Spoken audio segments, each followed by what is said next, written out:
Mm.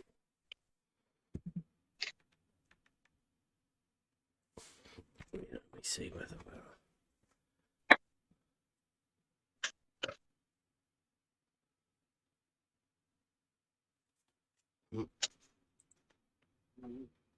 Yes, we are. What's on the agenda then, Bud?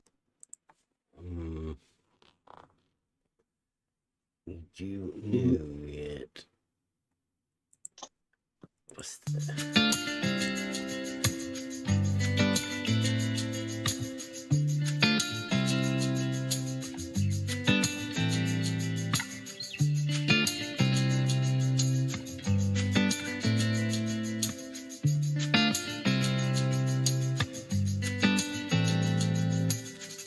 I have enough confidence in the things that I know.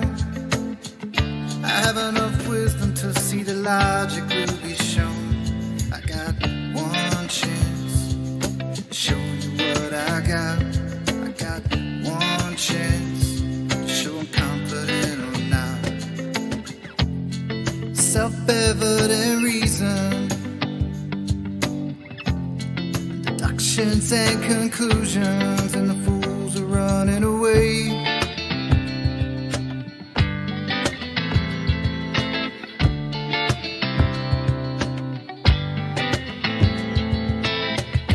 It's not what you say, it's only what you can prove.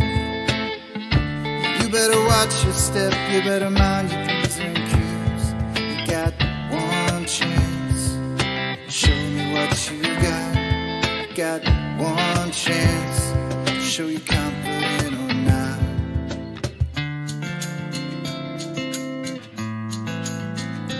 Don't get caught in the matrix of all of these fakers. Society's spinning, and I'm just here living on the ground.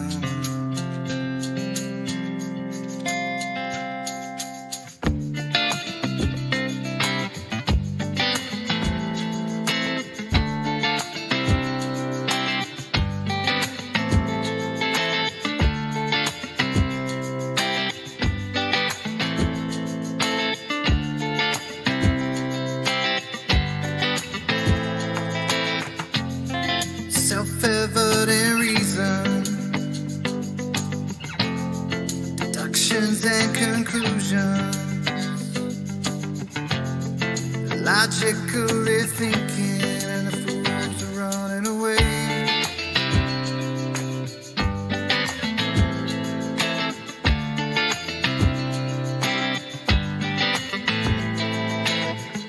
You're flipping over backwards to show me where you think you are.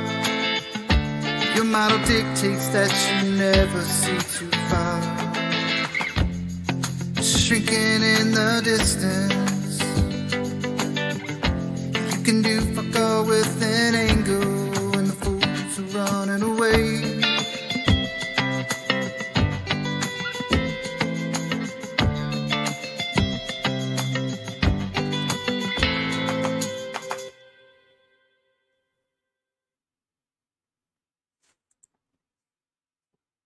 And we are live. Welcome, everyone. This is Trivium Day. But as today, Trivium, we're going to go over, we're doing a Blue Marble Science, Frantic Bunny Ears, week, where we've been going over the fact that this blue marble science has separated itself from what we determine as science, or we consider science. It's just the acquisition of knowledge. Knowledge is the end game, and science is like the method and the process, the ability to gain that knowledge, the ability to express it to other people. Just the whole thing it is packaged up as science in learning about things. Well, that science is much different, absolutely, to be separated from blue marble science. Completely a different thing. Absolutely. Couldn't even be more dissimilar. They are like opposites. Even though it's like a diletheist's idea of what science should be. It's everything that you say where proof comes from and all of that. It's the opposite of that for some reason. We have been coming at this from reality forever. It's where we've always been. And it appears that it's sort of rubbing off onto other people, and I don't know whether that's a good thing or a bad thing. It's probably not good that the amount of bullshit that gets talked about because we say these simple things, the obfuscation, the gaslighting that comes from that is what is now, it appears to me, to be determined as blue marble science. Not the person, the whole group. The whole thing of this, I mean, I've heard it for quite a bit. You're a science denier. Well, not actual science, not the getting knowledge. I mean, people do understand what knowledge is and how to get it, and how to learn the process to gain that knowledge. So people understand about that. Nobody in their right mind would ever be denying that. What this particular group of people that say this, you're a science denier, they just mean you deny the bullshit of this blue marble science, which isn't really science because it doesn't have anything. It doesn't have a method. It doesn't have an argument to present. There's no proofs at the end of anything to do with blue marble science. Just they end up saying not that. It's not that science. It's all well, silly. But what we're doing today is we're going to go over a conversation that Mobius had with blue marble, and because it's Trivium Day, what we're trying to do here is we're going to go over it with a view to seeing how well the grammar of the words, the identity of the things that are being expressed whenever they're doing that, how well these words are put together to express a point, to pass on knowledge or to gain more insight into certain things. So we're going to be judging on how well the questions are formulated and all of that. And we're also, what I'm more interested in is how to gain a better rhetoric about it, how questions maybe weren't answered, and whether there is a different way of formulating them into a way that it becomes clear about how the question comes. Because what we're learning about here is the avoidance techniques. If we put in existential cognitive veiling for the first time into a view of how people avoid certain questions and stuff, we're going to be doing that within this discussion. I don't think we could call it a debate. I don't think it was a debate. I don't think it was ever titled as a debate. It was just blue marble having a discussion with Mobius. And can you remember anything? Are you available to talk at the minute, Mobius? Remember about what it was all about? Yeah, a little bit. I think he wanted to debate LIGO elevation profiles. Nice. Whereas I never, told him I wanted to debate anything because there wasn't really anything to debate. I mean, his idea of where the elevation profile values come from and all that is more or less what I wanted to discuss with him, but not necessarily debate. So that it's not a debate, but I mean, I think going on into these further weeks coming from here, like we pointed out yesterday, Blue Marble has challenged Mike to another debate, discussion, whatever. And Blue Marble gets, this is Blue Marble Science, the person, not the group of science, but he may speak for it. He may be the grandpappy.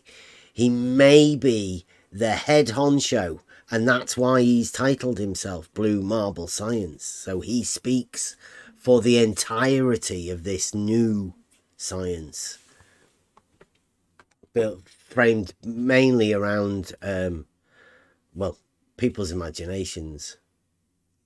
So the conversation that's going to occur is well, we'll go over it here. Can I sort it out for you guys? Make sure you guys in here can see it. You guys good in Discord?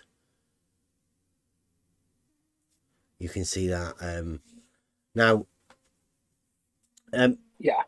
Okay, so Blue Marble has got a conversation with Mobius, and we're going to go over it today. But in the future, just bear in mind that Blue Marble has committed himself to saying that elevation profiles, every elevation profile you've ever seen, it has a horizontal. Well, that's wrong in Blue Marble's eyes.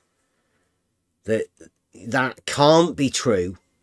It must just be for ease of people being able to do it. So Blue Marble Science, the person speaking on behalf of Blue Marble Science, the group, has decided that Euclidean geometry and the foundations of mathematics isn't good enough. That's old school stuff. And now we're into 2022.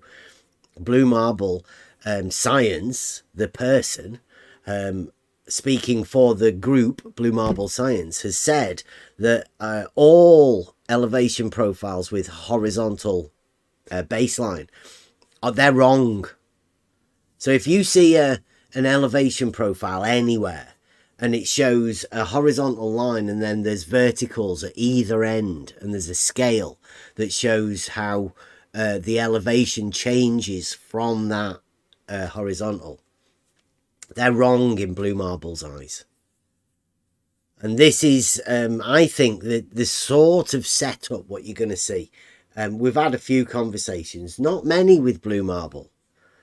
He's been in the back. I mean, if you look at Blue Marble Science, the guy and his channel, his YouTube channel is mainly based around other people. And so it's pretty obvious that Blue Marble Science, the guy that speaks for Blue Marble Science, the group, is very centered around people and people's names and how they interpret whatever these other people say. So bear that in mind too when we go over this. Let me move that over there. So I don't know whether we actually need to have this video on it. I guess we might flick between this and the Discord. Okay, like so. Blue Mobius goes over to Blue Marbles, and we've just got the sound here. If anybody thinks they can glean anything from this, tell me to pause, and we'll go over it.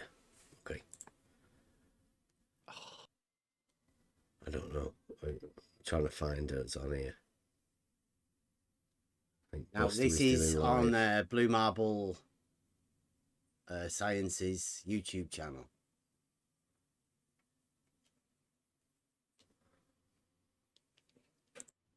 Well, I mean, LIGO is supposed to be measuring to within like 1/50th of. People exaggerate to a bit. Channel.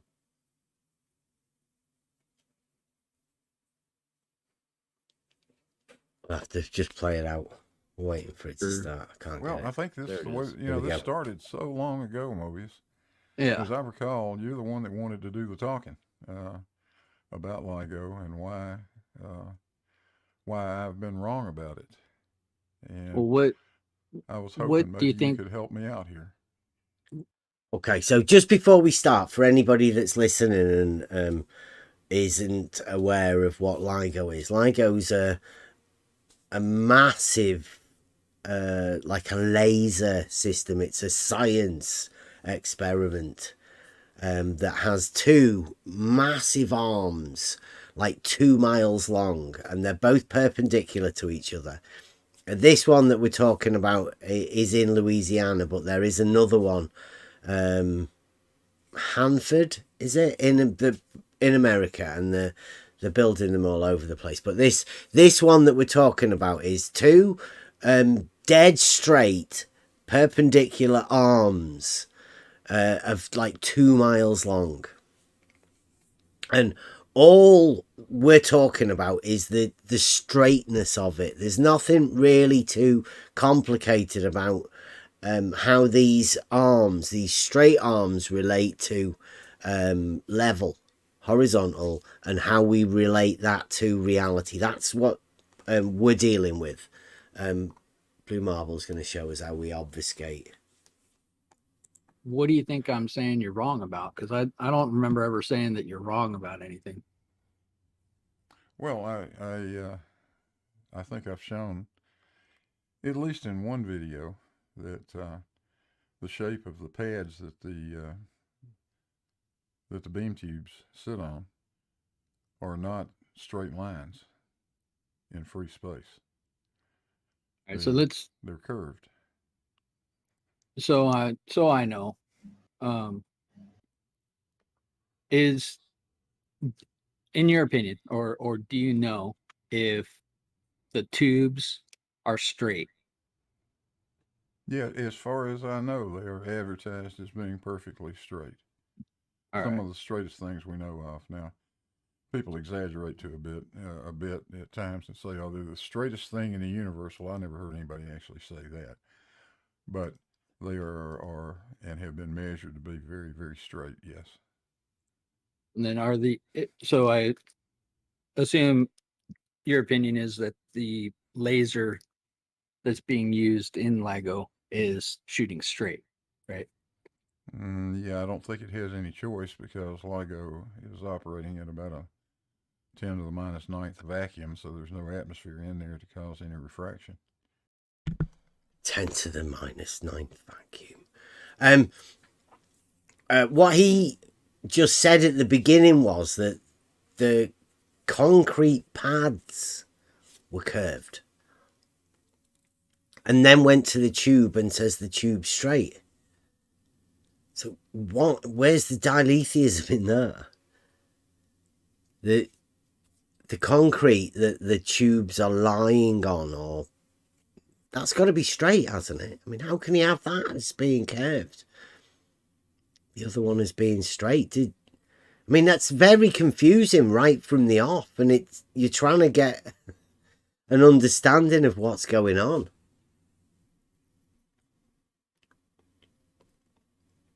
It's mad.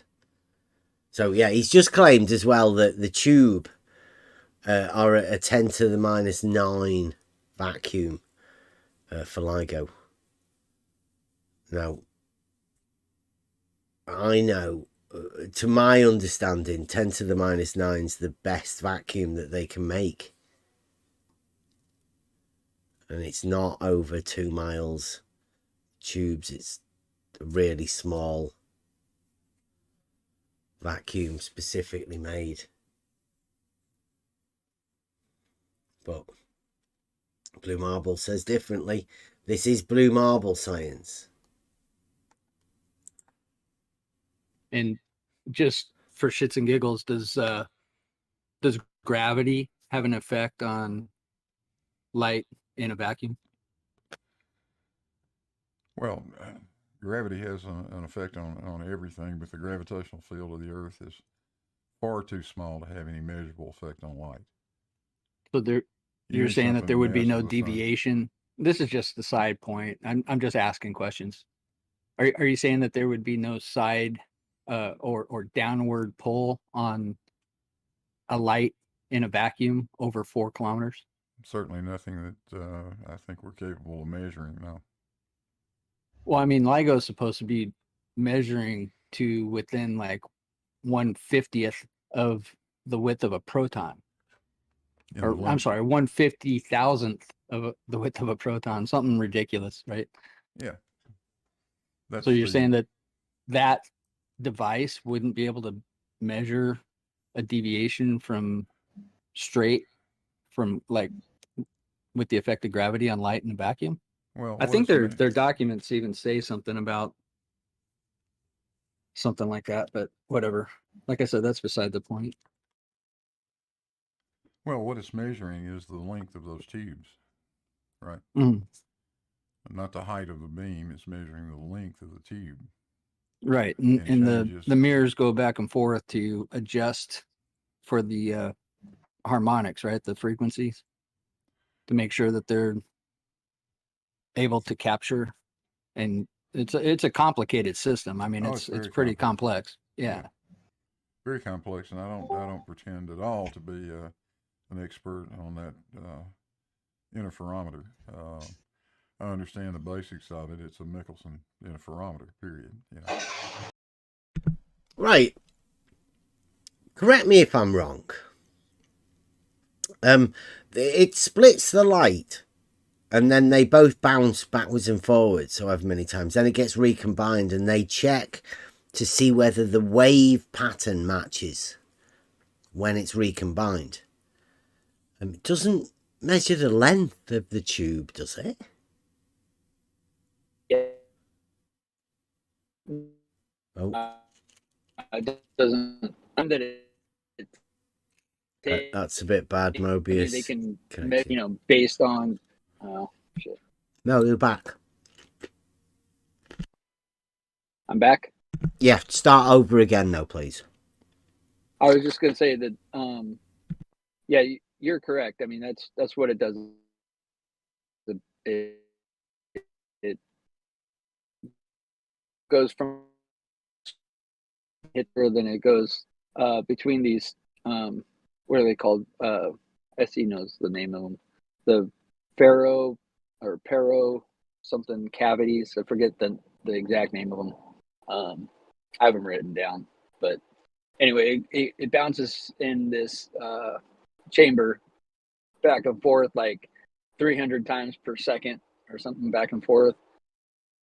And then it goes back to the source, but off at a different, at a right angle from it to the collector to determine the frequencies and the harmonics between the split rays. Just like if anybody's familiar with the Michelson-Morley experiment, pretty much the same thing. Yeah, well, it seemed that when I heard Blue Marble there saying that it measures the length. That's not its intended purpose. I mean, it's, based on the speed of light or the frequency of the laser, the output, they can determine, just like a rangefinder, like a laser rangefinder, you can use the light to determine how far away something is when bouncing it off of it or whatever. But yet to be convinced you can measure a beam of light length. Yeah, but that's not what its intended purpose is. Its intended purpose is to try to detect gravitational waves, out there somewhere. Blue Marble's saying that it wouldn't be able to measure the influence of this gravity on light. Apparently not on Earth. You have to. This thing is supposedly measuring gravitational waves not on Earth, and the quote unquote gravitational waves on Earth, yeah, I guess it can't measure. I don't know what he's saying. Yeah, immeasurable. Like, this is a familiar pattern, isn't it? Where they say Yep. it's immeasurable, but they don't say, you know, like, is it straight? Well, the curve is immeasurable. Like, what curve? Is it straight or not? Very diversionary technique. Yep. Okay, let's carry on. We'll get into the meat of it. Right. But it's it's literally measuring a differential in the lengths of those two tubes, which are at right angles to each other. So, See, he says it's measuring the differential in the lengths of the two tubes. So it can measure the tubes differentiate in length. And I'm pretty sure it doesn't do that. Right? It's the wave pattern that recombines that they're checking afterwards, not the length of the tube. Or maybe. I mean, who knows? Who knows? Sounds fantastic. Yeah, Though. pretty sure the length of the tube was already determined. I don't think they need to recheck it every time they fire that thing up. Unless he thinks that these gravitational waves from far-flung imaginary places come along and like lengthen or shorten one of the tubes in relation to the other. And that's what these laser beams are measuring. Hey, I don't know. I don't know much about blue marble science, but that sounds fantastic. the gravitational wave that comes through is going to affect one of them and not the other one in terms of its length. But I mean, the thing does detect, like, or it's alleged that it detects, minute vibrations like miles away, right? Oh, it's possible that it can, yeah, which is why they've got two of these things. I mean, they say that it detects like a crow walking on the concrete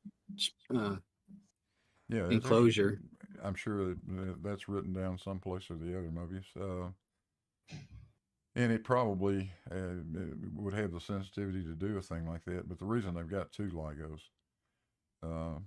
and separated by a fair distance is so they can rule out these anomalies that are caused by, the truck going down the highway or the crow jumping up and down on the sidewalk or whatever.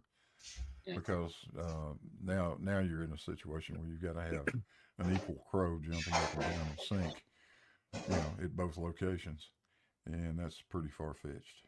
So that's how they're able to sort out an actual gravitational wave from just noise that's inherent in any kind of measuring system. Yeah. And I mean, you got to admit, though, that a broken clock is right twice a day.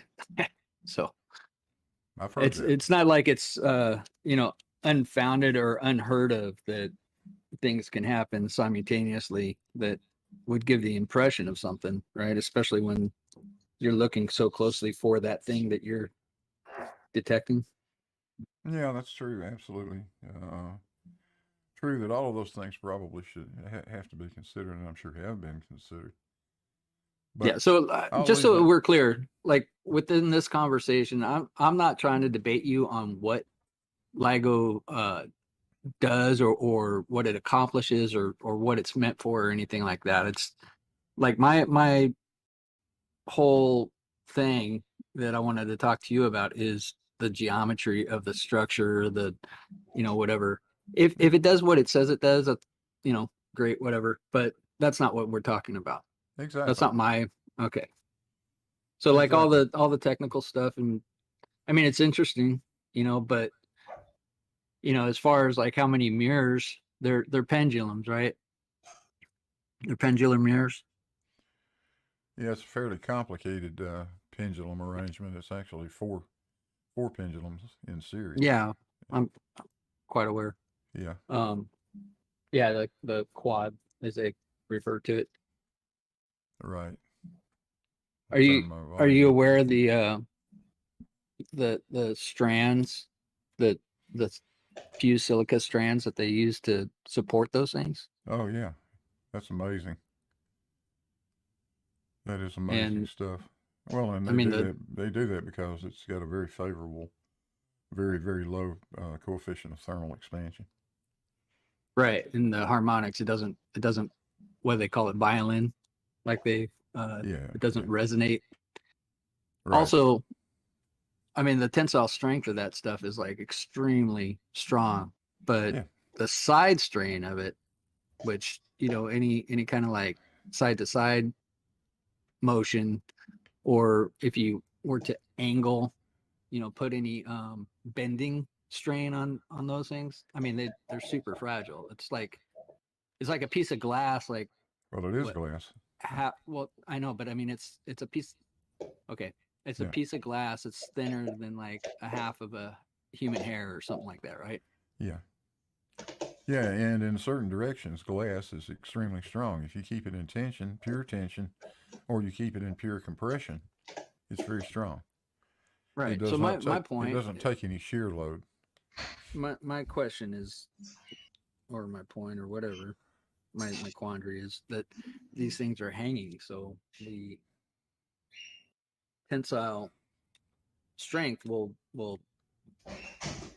be sufficient, but the side to side or any bending of that silica glass, it's not gonna hold up. Right. Yeah, I doubt you could even touch one of those things without having it break.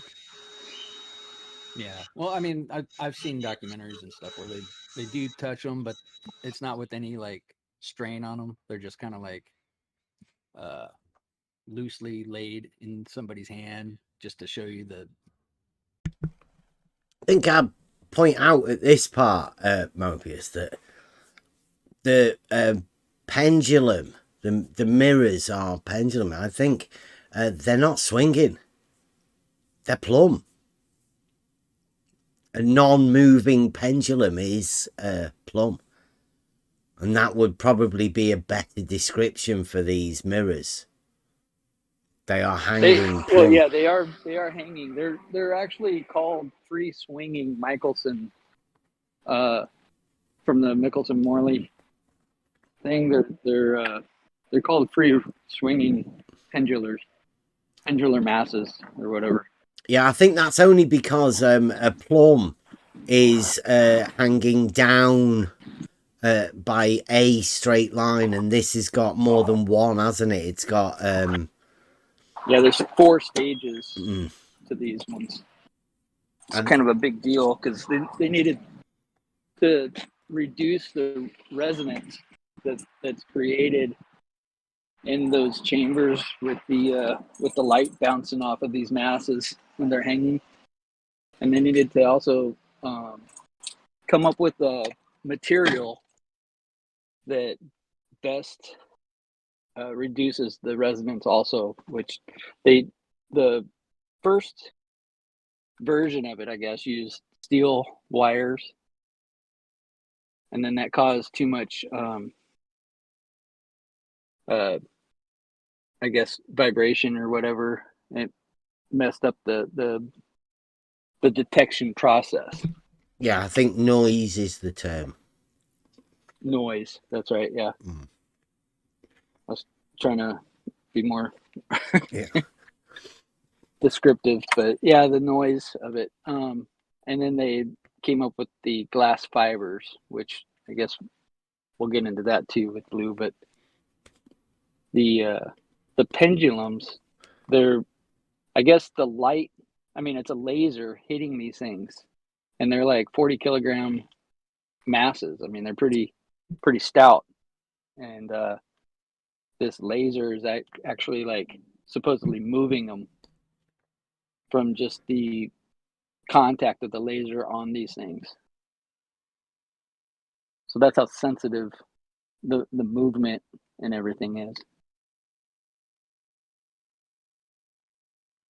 Okay, cool. So plumb, they're not swinging, so it's not what you would consider a like a Foucault pendulum. They're not those sort of pendular type things. It's static, more like a plumb, but because it's not hanging by one string, I guess they call it pendular,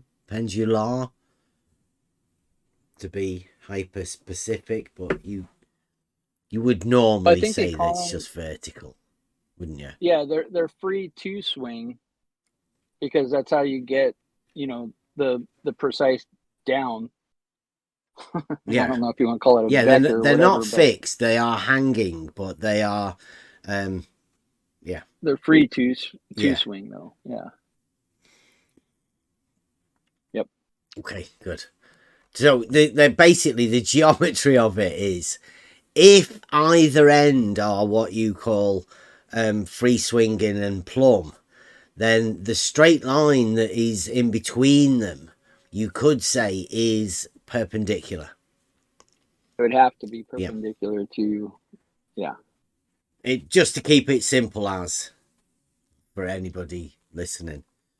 And not just the ones at the end, but the splitter, and also the there's different masses in between that it has to pass through in order to do the bouncing back and forth thing.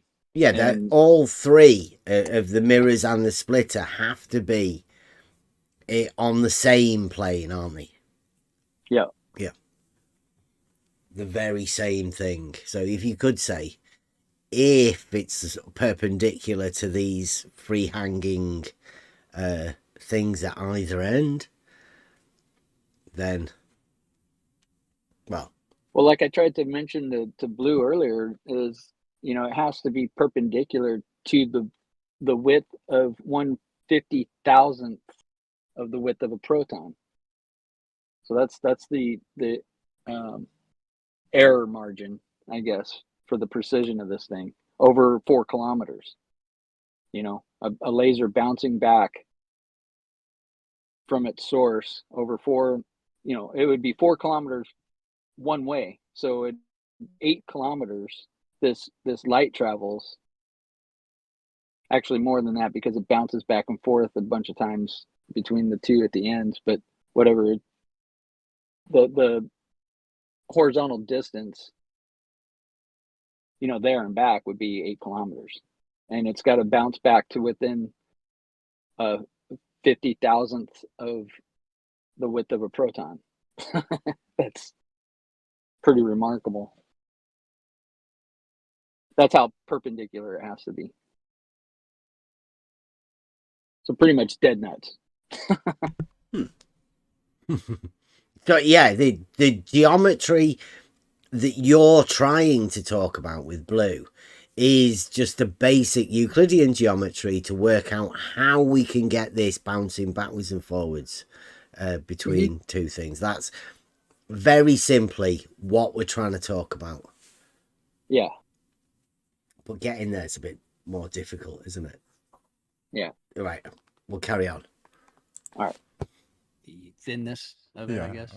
Yeah, I'm thinking about with a mirror actually hanging from 4 of those strands. I wouldn't dare touch one of them. Right. If it's loaded, I would not touch it. I think you could cause it to fail very, very quickly. But again, all of that's quite interesting, but that's not what we're really talking about, right? Well, I mean, the fact that it's a pendulum, I mean, you don't see that is problematic. In terms of the shape of the machine, no, I don't. Why would it be? Well, if over 4 kilometers, and also the mid station that has mirrors where they have the fibro, I might be saying that wrong, the cavity where they bounce the laser back and forth before it returns to the source and then splits to the yeah, you're talking about all that stuff there at the vertex right? No, this is at the end of the arms. It bounces back and forth, and then it comes back. Oh, you're probably aware of details about this thing. I don't even know. I haven't studied all of that in any detail. All right. Well, I mean, it's not just the splitter and two mirrors. It's I know that. it's there's a a lot complex of system equipment. of a There's bunch of mirrors. Yeah, there's a lot of mirrors and a lot of equipment inside that thing. So over 4 kilometers, if there's two mirrors facing each other, and they're on pendulums, bless you, and they're bouncing a laser back and forth between the two, there can't be any deflection, right? Yeah, well, I have to say I don't know whether to agree or disagree with that, because I'm not pretending to be an expert on that interferometer and all the inner workings of it. Okay. I'm interested strictly in the shape of that tube and the concrete pad it sits on. Okay, but geometrically, like the mirrors would have to be perpendicular to that straight laser. Yeah, they'd have to be perpendicular to the axis of that tube. Okay. And then, so the tube itself, you said, is straight. Now, the concrete pad, are you saying that the concrete pad is straight also? Yes, in reality, the concrete pad is straight also. So they don't have any adjusters on the sections of tube to lift it up or down or tilt it up or down? Oh, there were adjustments allowed for, so that they could calibrate it and force it to be perfectly straight. Oh yeah, that's all inclusive, right? Yeah, that's all inclusive in there. Sure. All right, because the LIGO as-builts that we've keep on the mirrors. Before, He doesn't want to touch them. The concrete slab, right? Not the tube itself.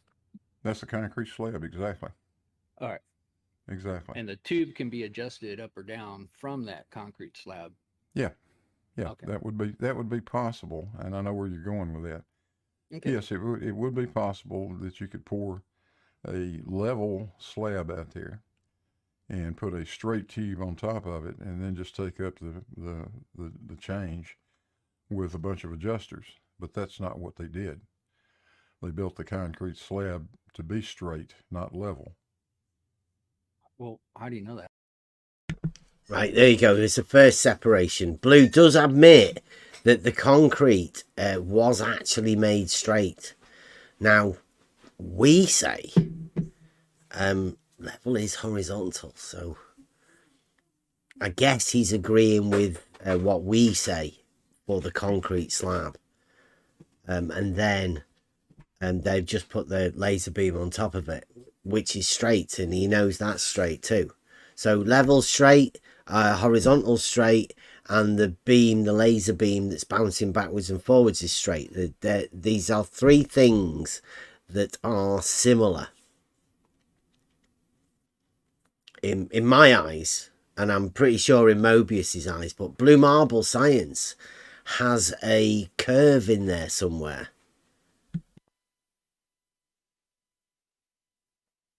On the part of level. Because that's a model dictates sort of. So.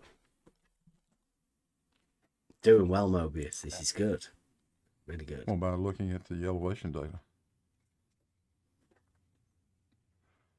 The elevation data shows it. So when they poured the concrete, like you've done construction before, right?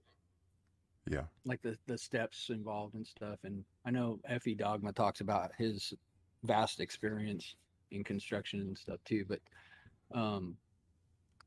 they move dirt before they lay any concrete, right? Especially if it's got like tons of reinforcement steel in it. Oh yeah, of course they do. Yeah. Right. There's a whole lot of steps that you go through. So when they were measuring out this area to be straight, what's your take on how they did it? What, on how they physically did that? Like how they started? Yeah, like the physical, like the guys on the ground, like the guys in the field doing the work. Oh, there's a multitude of steps that they would have to go through.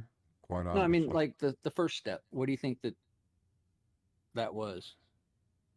Well, the first step was to survey that site and find out where all the elevations are, the actual dirt that's there, undisturbed. Right. You have to start with that, and then set an elevation benchmark that you're going to use, that you're going to work off of, and right. And just go from there. It's a series of steps, all involving surveyors, right? Because they're going to have to give you grade elevations all along the length of that tube as they work through the process of either cutting down the hills, which they did a lot of at Hanford, or building up areas, and that gets even more complicated because now you've got fill dirt and you're going to have to take lots of steps to compact that properly. Yeah, so that I mean, I haven't settle, Admittedly, I didn't do a whole lot of research on the Hanford facility because, well, frankly, I heard or I read somewhere that they pretty much did a different method. They used a different method for establishing their straight lines in the Louisiana facility versus the Hanford. I'm not sure. There were some differences in the way the two sites were handled, I think, but there's also administration changes too during that whole thing. But whatever, that might be part of it. I don't know. Well, yeah, it went on for a long time, didn't it? Yeah. I mean, I think from the inception of it, which that's kind of a funny story. It was almost misleading the way they went about doing it. So I mean, if they're not too terribly different, my research, I guess, was more based on the Louisiana facility. So if you bring up the Hanford as far as like any kind of like specific differences, feel free, but I might not be as familiar. Well, I don't know if anything in terms of the end result that's significant. I think they did some different. I've seen reference to minor differences in the way they mounted the GPS antennas and stuff like that from one site to the other. But some of that was just going through the learning curve on whichever one they did first. I don't remember which one it was. One was in front of the other one, So when you learn something that it's going to work better, you're going to do differently at the other site. That happens. But both sites have the concrete slab, and then they've got the tube that is adjustable on top of it, right? Yeah, right. Okay. And so you're saying that the concrete is a straight line, and that's based on the as-built drawings? Yeah, based on what the as-built show you. So when they laid the concrete, how, like from a horizontal reference, because like would you agree that any change in elevation from a horizontal reference would be a vertical change, like up or down? Yeah, a change in elevation is a vertical change. That's by definition. Okay, so if you're at, say, one location and you're looking horizontally to another location, any change up or down would be a difference in vertical, right? I don't mean to be, beating a dead horse here. I just want to clarify that that's what we're talking about. Yeah, it is. All right. Let's see. That was well done. Get the basics sorted first. elevation change is a measured change in the vertical. Blue Marble agrees with that, which is well done, Mobius. You got Blue Marble to agree to something. He said that's definitional. That's how elevation's measured. A change in the vertical. So, well done. So when when they're laying that concrete, how do you think that they might have, like, I don't know. Have you ever laid concrete? Personally, a few times, but yeah, I've watched it done a lot. Yeah. I'm just wondering how they would finish the concrete, like to have such minute differences in elevation. I don't know. Well, yeah, I'll be honest. I don't know. I wasn't there and didn't watch it, and haven't typically been around watching that sort of thing. And so, precisely who said what to who and how, what equipment they had out there. Yeah. To set those things. I know what we can do with a concrete slab, for instance. A lot of the concrete contractors will use laser screeds these days to get the elevations right. I don't know that they were using anything like that.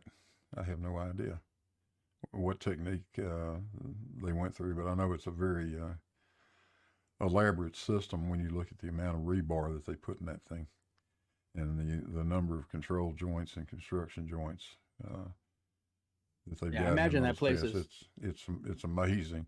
Slip joints and stuff that you won't normally see in any normal construction. How old is that place? I think they started 30 years now or something. It's from start to finish. Yeah, it goes back probably close to 30 years or so. I imagine the concrete. I don't know. They probably didn't have the coated rebar back then. It might not have even been a thought. But I actually have seen that rebar, a picture somewhere of one of those pads while it was under construction, and the rebar looks like it was coated. It looks like it was. Yeah, because I know once that rebar gets any kind of moisture, it'll break down and cause all kinds of cracks and havoc. Well, they've had problems with that in building construction. Yeah. High rises that have had some serious problems because of it. But again, I don't know that really makes any difference to what the shape of these tubes is, or the shape of that pad. I won't even say the shape of the tube anymore. We know the tube is straight. The question is whether or not, and it's a fair question. You make a fair point. Can the tube be straight and the concrete under it not be straight, and take all of that up with adjusters? Yeah, it could be. In theory, I don't see any reason why it couldn't be.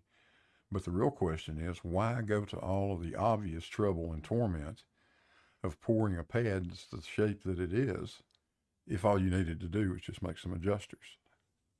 Well, that leads me to the question, like, why do you think that it was any different than laying any other kind of pad? Like, I know that the literature and stuff like that, and the pamphlets, and part of the sell on the place was that it, I mean, it had to. It's 4 kilometers long, right? Mm-hmm. How could they say that it's not taking Earth curve into account?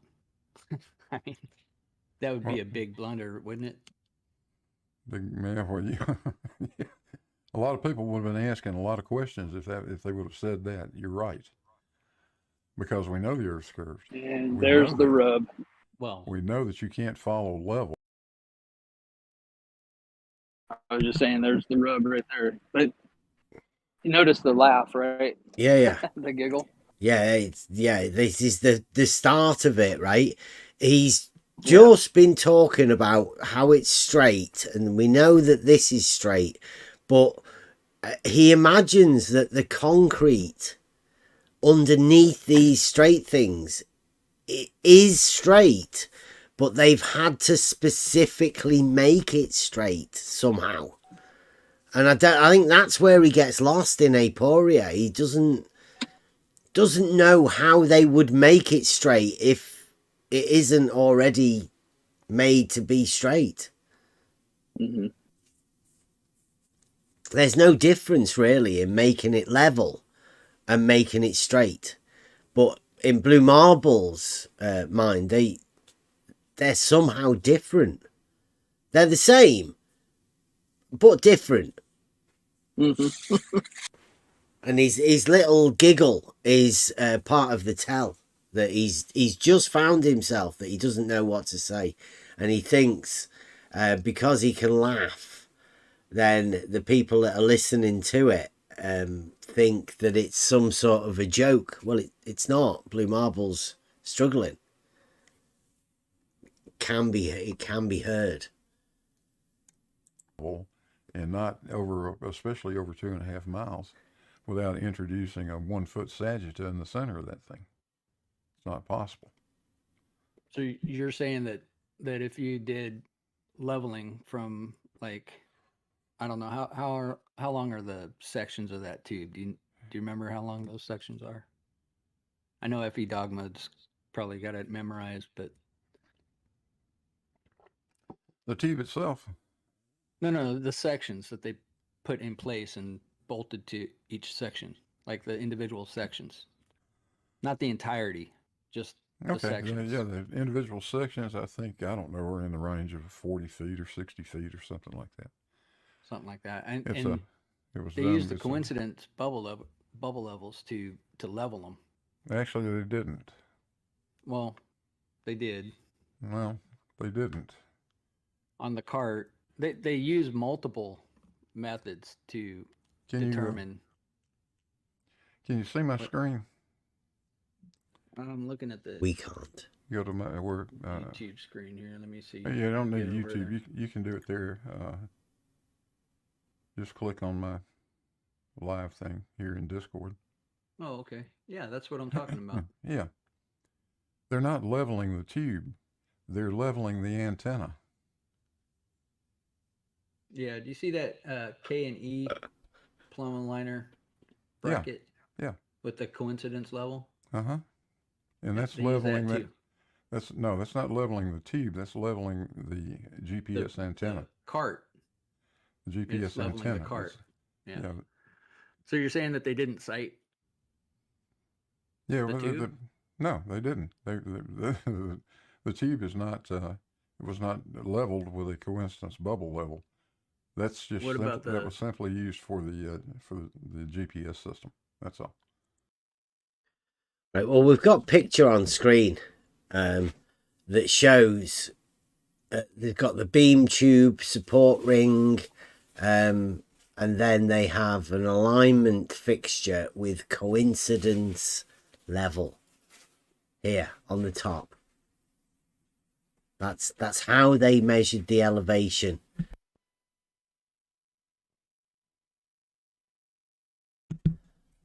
So that's obviously how they did it. I don't know what Blue's trying to say that they didn't, but this is in the plans. This is actual schematics of how they did it afterwards. But this is just a line in the tube. The guys that did the concrete already have done the concrete. That's what Mobius is really talking about. And Blue's already going to them not doing that. Which, obvious, you can see that. For the cart. What about the surveyors before they started leveling the ground? Do you think they used optical tools or? Oh, I think they could have. Sure, you've got benchmarks that you can work from. Yeah, and then after the tube was in place and they fired this thing up, how do you think they determined where that laser was shooting? Oh, I wouldn't be able to comment on that. How they actually centered the laser beam in the tube. I don't know. I think they called it first contact, kind of like the movie, but they shot a laser to align it. Yeah, but you're talking about aligning the laser with the center line of the tube. We're not talking about changing the level of the tube. Yeah, I don't know if the laser is center line with the tube or not. I don't know if it deviates to, anywhere within that tube in its path.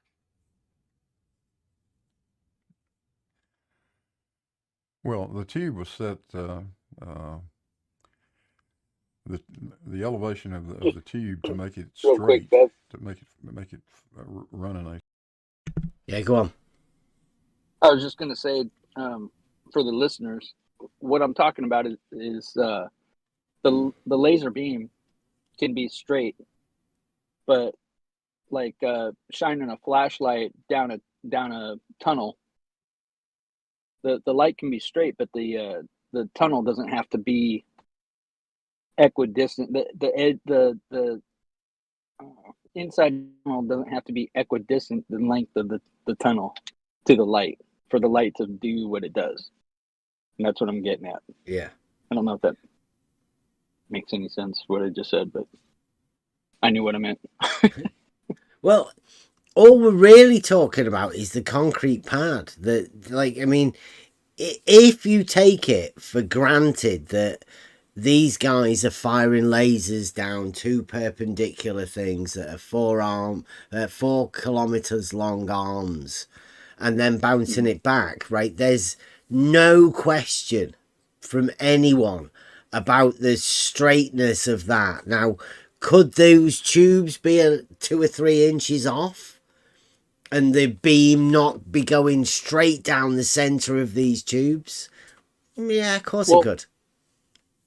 What I think is curious, and I mean, I don't know if anybody else has the same kind of thought, but if there's supposed to be quote 4-foot deviation in elevation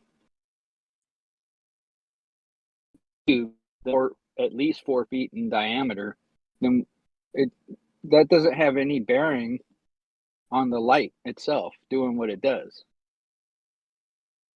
Yeah. So what I mean is the concrete slab could be curved.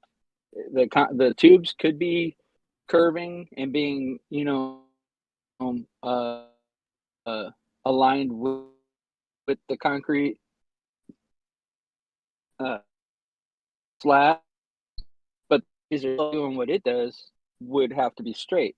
But like I said, that's got nothing to do with the tube, because the light can go close to the inside of the tube anywhere along that tube, and it shouldn't change it. I mean, it's supposed to be in this vacuum and completely like free of any debris or anything.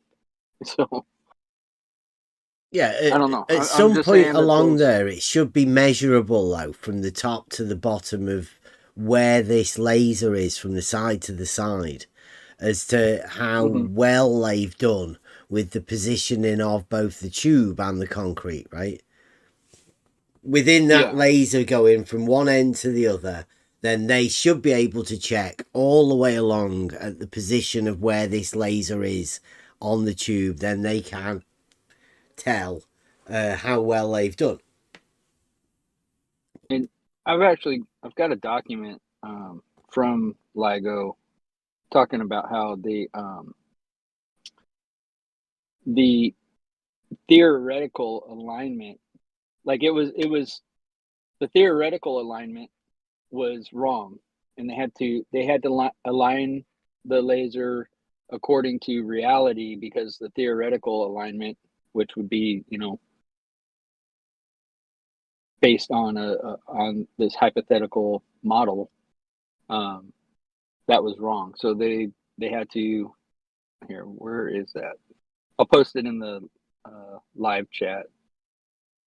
So you can carry on. I'll look for that and then I'll post it in there. Straight line in all axes.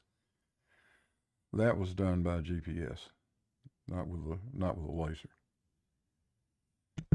He does state there, though, a straight line in all axes. So Blue Marble must believe that these straight lines in all axes do exactly exist.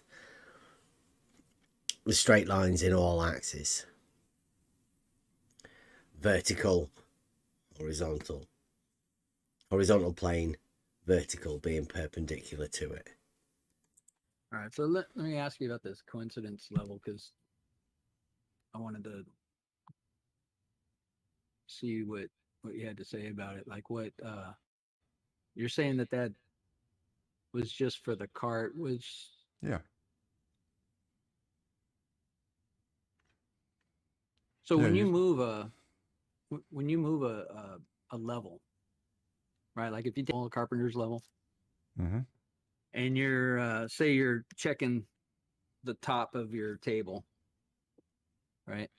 Yeah, it's going to be the same if the table is of equal dimensions throughout. Say it's like 2 inches thick or whatever. You put it on the bottom of the table, it's going to be the same. It's going to show you the same, right? The bubble is going to be the same spot. Yeah. So if that cart is moving up and down, it's just keeping it from tilting, right? Keeping what from tilting? The antenna? No, well, yeah, the antenna or the table, the cart that it's on, it's fixed to the cart to make sure that the antenna is horizontal, right? Yeah, you got to keep the antenna positioned. It's a distance above that pad, and you're trying to hit an elevation very precisely. And that means that's like not holding your rod if you're just out making sidewalks or curbing or something. That's like not you want the rod man to be holding that damn rod perfectly plumb, and that's all that coincidence level is doing. It's ensuring that the GPS antenna remains perfectly plumb, because its receiver is up there at the top, and the point you're measuring is down at the concrete. Right. Does he think the antennas are plumb? It's a coincidence bubble level for establishing a horizontal, not a vertical.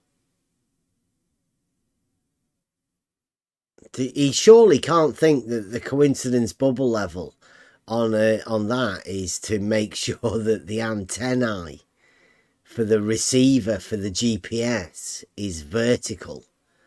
That'd be ridiculous. If that's what Blue thinks, then that sounds terrible. By the way, why are these antennas have to be vertical? I don't know. I mean, it's a coincidence bubble level to make sure the elevation stays the same all the way across. That's what they would do with differential leveling. They use these they have auto level has a floating prism system in order to make the horizontal. Well, a coincidence bubble level is the most accurate bubble level they can make. They have two separate bubbles that meet at the center, and you can see that through a mirror array, and you get to line these bubbles up so that the bubbles are lined up on a mirror. It's very practical. It's a hands-on thing, and the bubble is like your bubble you imagine in a spirit level, but it's ultra accurate. It's the most accurate that they can make these things, and that's what they use to establish the horizontal, not the vertical. That's ridiculous. That's what Blue thinks, and somebody sold him a duff one.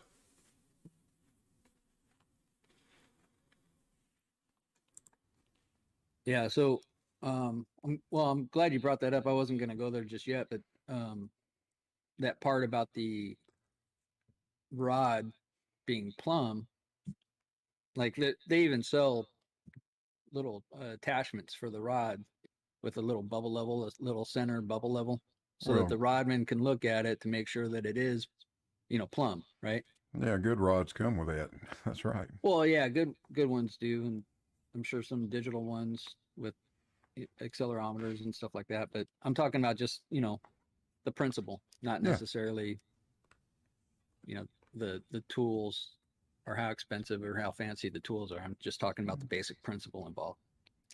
Yeah, by leaning a rod toward you or away from you, you'll actually change your reading slightly.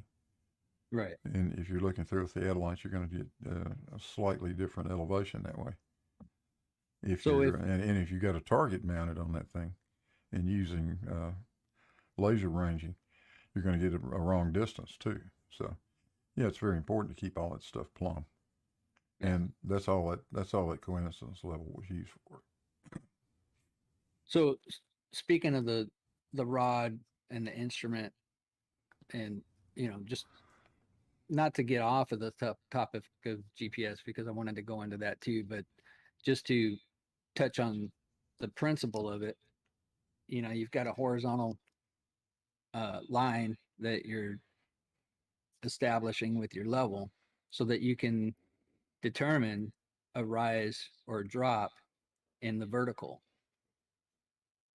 at the location of your rodman, right? Are we talking about LIGO now or a construction site? I'm talking about the basic principle of establishing elevation. We can go back to the GPS cart at LIGO and all that in a second. I just wanted to establish certain basics that we can both agree on, or disagree, whatever. But just so that we're talking about the same thing and on the same page. Yeah, I'm with you. All right.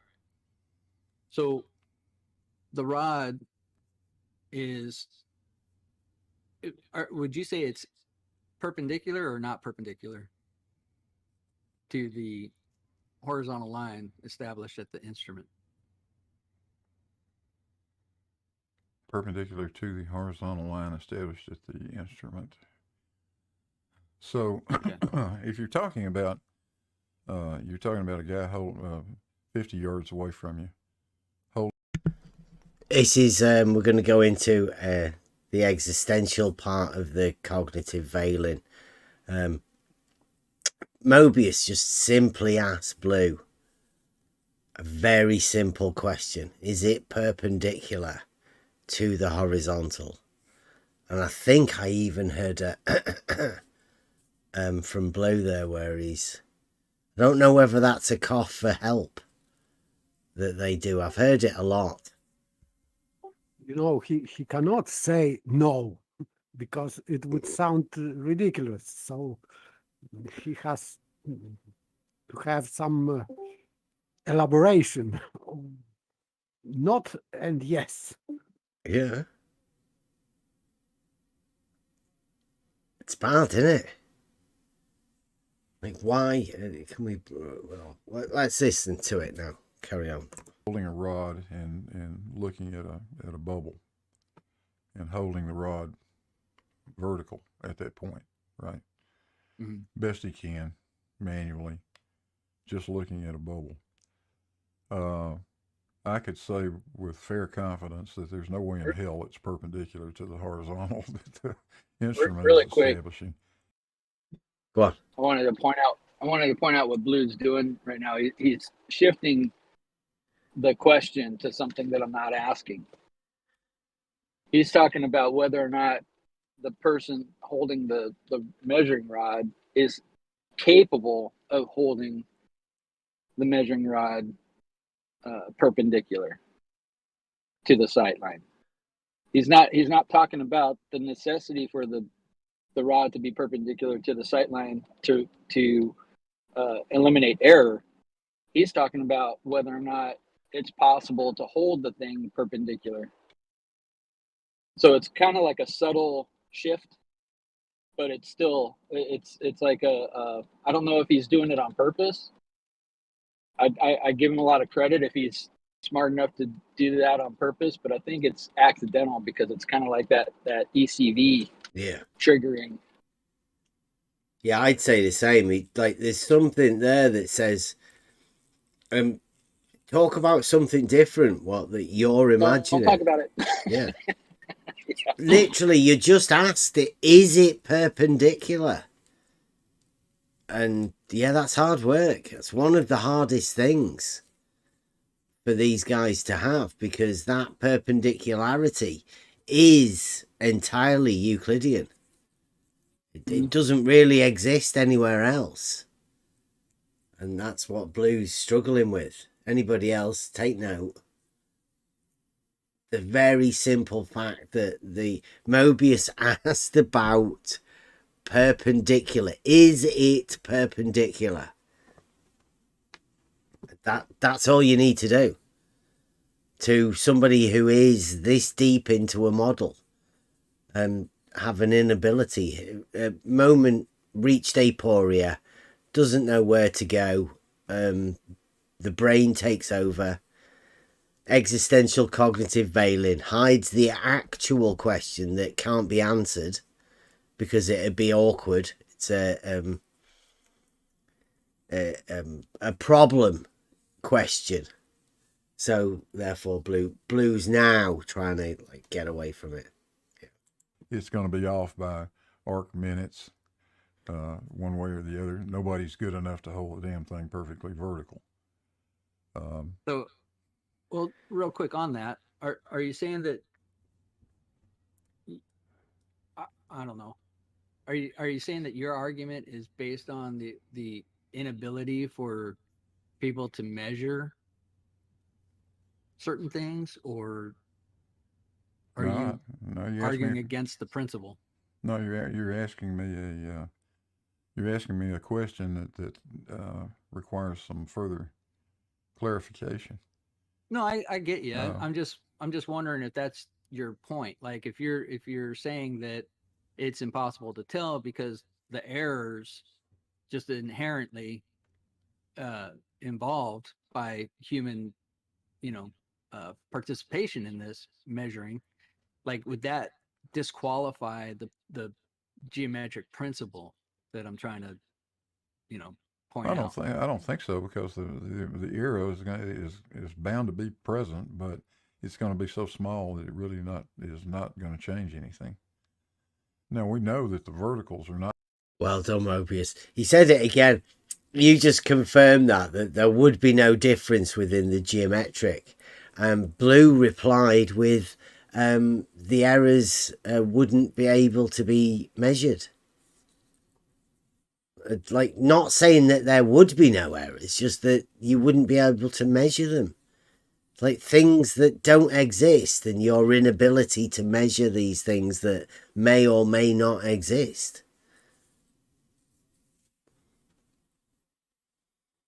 Also, to point out, how many times do we hear people say that they can measure, within however many arc seconds, however far away, 1,500 feet away or whatever. It's like they're saying that they can measure things that are ridiculous. Yet when you point out the principle that they need to use to measure things, they say, oh, well, that would be impossible to measure. Well, you can't have it both ways, Well, he said arc minutes as well. So arc minutes are possible. That's another thing, right? They substitute linear distance with, and we'll try to get the principles, right?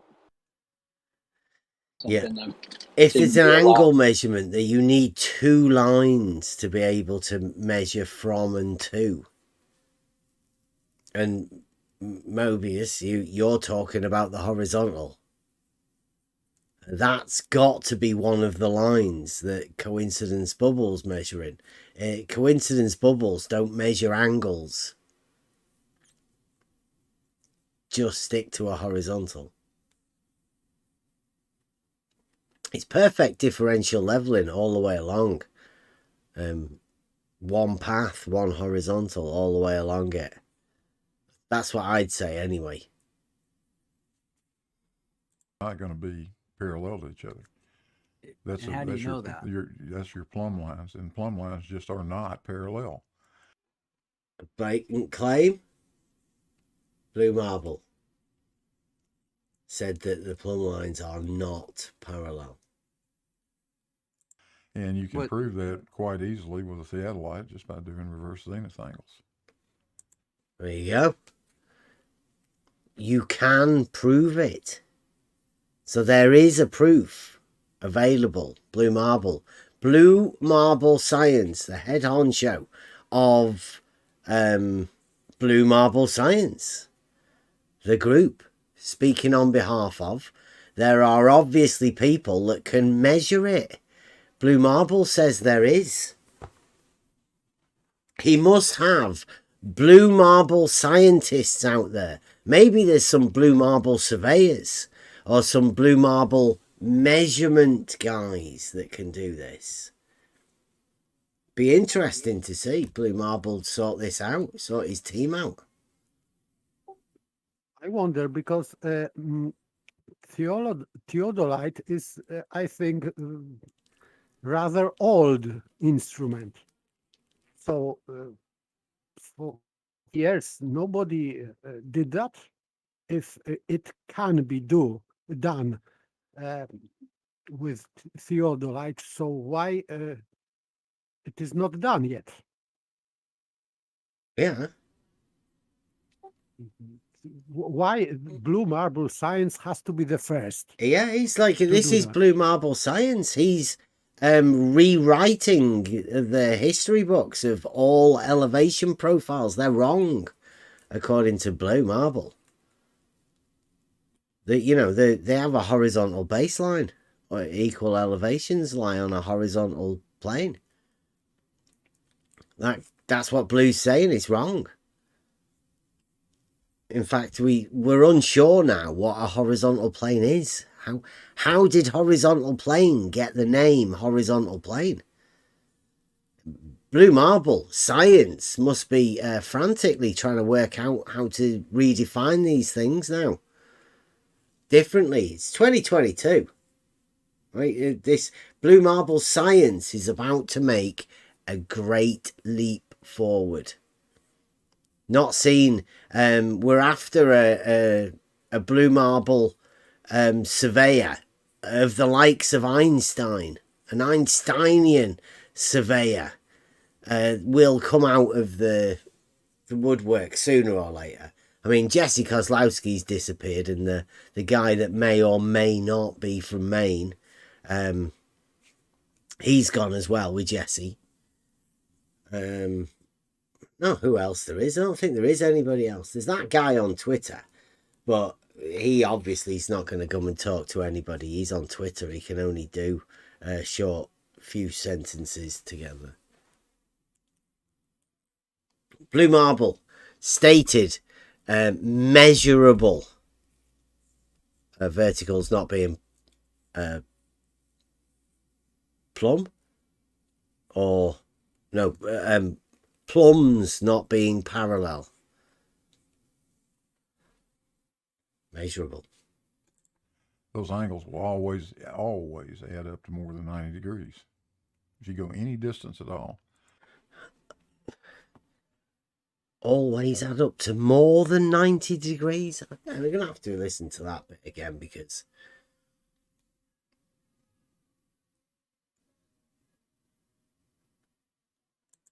right, listen. Now, we know that the verticals are not going to be parallel to each other. That's And how do you know your, that? that's your plumb lines, and plumb lines just are not parallel. And you can What? prove that quite easily with a theodolite just by doing reverse zenith angles. Those angles will always add up to more than 90 degrees. If you go any distance at all, you'll Any see distance at all. Always more than 90 degrees. Reciprocal, I cannot say that. Reverse zenith angles. Yes. Yeah. I don't know why reverse. Just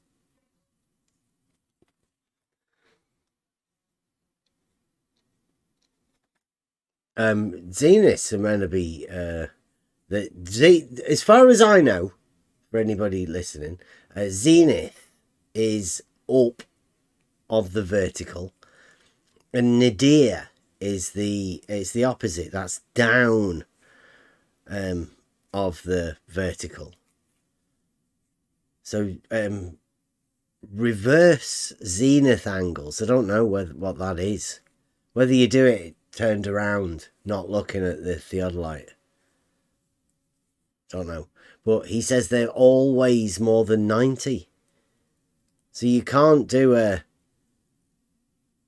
zenith angle of less than 90. I don't know. I mean, this is Blue Marble Science surveying things, and he's obviously got his paralogism advisors on board,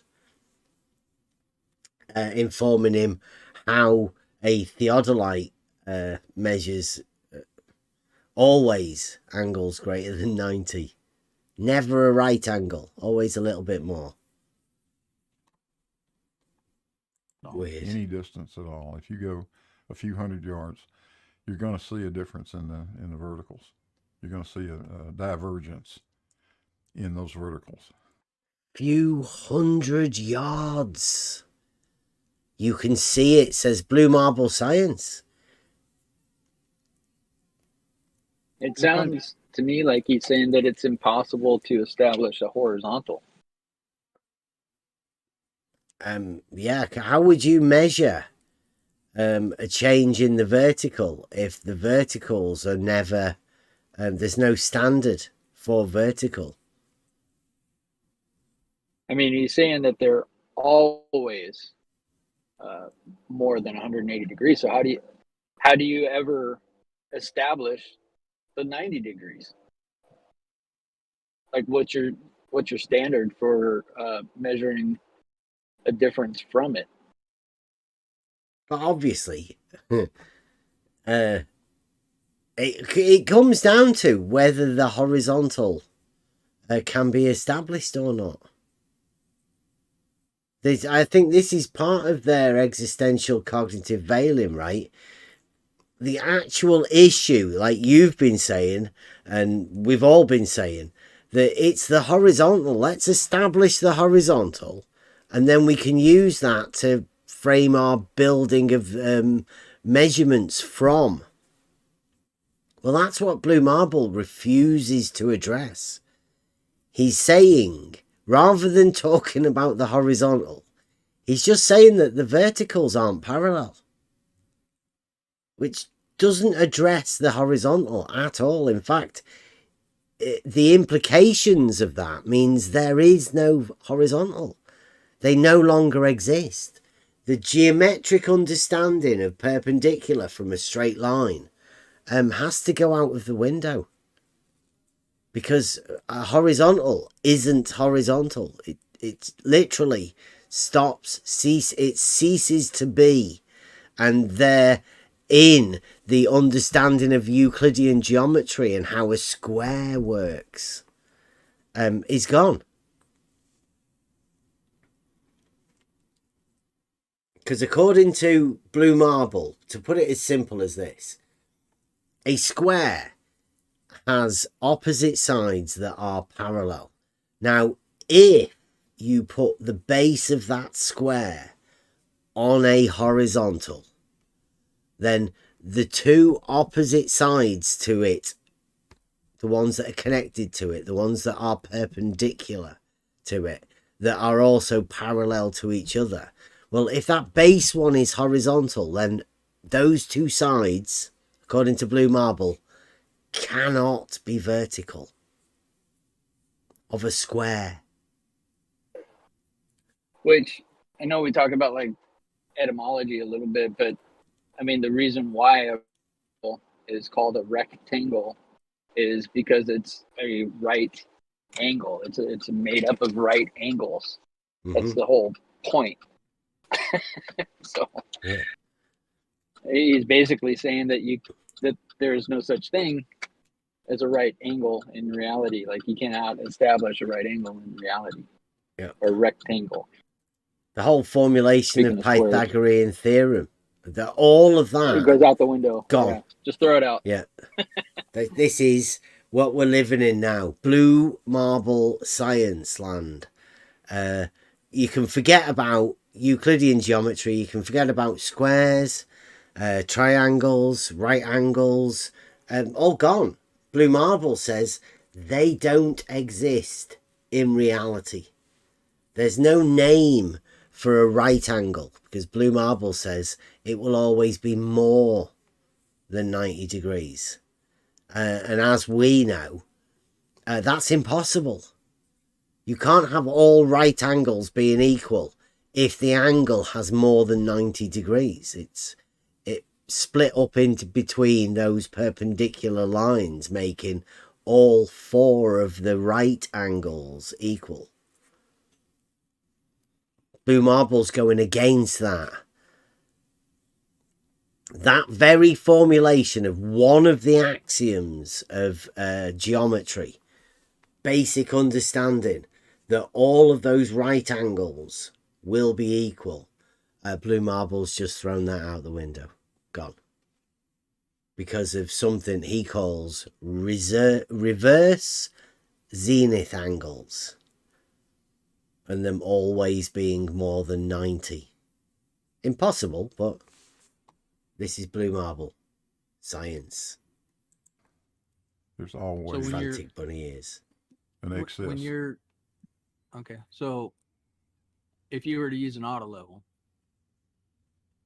at the recommended distances, say what is that, like 60 meters? Well, whatever distance you can actually, whatever distance you can read the rod at. Right. I didn't want to say that, but yeah, that's right. Like you want to be able to measure, you want to be able to see the measurement, right? So that you can take note of it. Yes, and if you can't see it, then you obviously can't measure it. So are you saying that now you go to a different now you need to go to a different rod, for instance, something with coarser markings. Maybe you can't. Right. We just established that if you can't read the rod to the accuracy you need, then maybe that's the limit. Blue Marble science is saying that you just get a coarser rod. Really? Yeah, notice the language too. The coarser. Yeah. Doesn't mean, like, what does that mean exactly, Blue? Like, why are you playing with words like that? We all know what you mean. Coarser rod. Like, I don't know. It's just if I think of that, I think of a sandpaper. Coarser grade of something. I mean, what he means is bigger, right? Bigger numbers. Bigger pieces. Bigger numbers. Yeah. Like what Rumpus was planning on doing, or somebody was talking about it, designing it with like bigger distances in between the markings. It's like, what difference does that make? You're still not going to be able to measure a millimeter over 1,500 feet or 1,500 or 500 yards or whatever the hell it was, but you're not going to be able to measure that just because you make the numbers bigger. That's why I always post that Spinal Tap GIF with the mine goes 11. to 11. Yeah. Yeah, it's like, it's ridiculous. Yeah, mine's got Anyway. the XS built into it. But yeah, I mean that Yeah. the whole point is we've been out there, we've been out on the beach to show that they claim that there has to be a change in elevation over a certain distance. They claim to be able to measure a certain angle over a certain distance. We've been out there to show that claim is a load of bullshit. They cannot do it. It's just not possible. So what Blue's talking about is, we're talking about you need to be able to see 3 millimeters over a certain distance. Blue's on about, well, just grade them every meter or something. Just put like 1 meter, 2 meters, and expect that that will work for you to be able to measure 3 millimeters over a certain distance. Or maybe a foot you need to measure, but you're dealing with grades of 10 feet. It doesn't work. Literally doesn't work. If you can't read it to measure it, to be able to be within that first order of accuracy to the millimeter, then it's not working. You're going to have to find a different way to be able to get to that accuracy. If that's what's needed, that's where you've got to get to.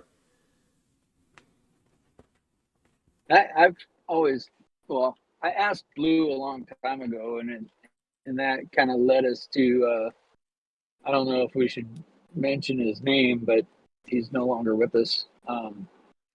Led me to ask that gentleman about it. But I asked Blue how many, how many runs of differential leveling would I need to do to drop on the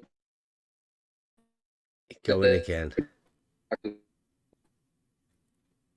Yeah. Oh, you're back again. Back? Yeah. Okay. Yeah, sorry about that. He referred me to the other gentleman who came up with RBD face, which that we was are gonna have to go over. Debacle. Yeah. Yeah. And that was the best explanation that their best could come up with. It's like, wait, what? Anyway, yeah, we'll have to go over that.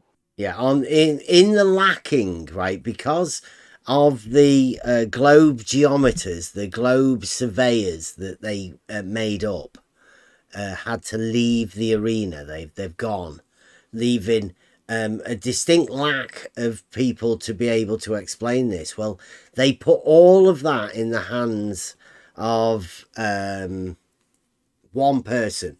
They dumped everything that they had on this one poor guy, and well, sadly he's no longer with us, but Blue Marble has now picked up this torch that's been laid down, and he's carrying this all on his own. Now, we know how it's gone for anybody else that's tried to do this in the past. They've not lasted that long.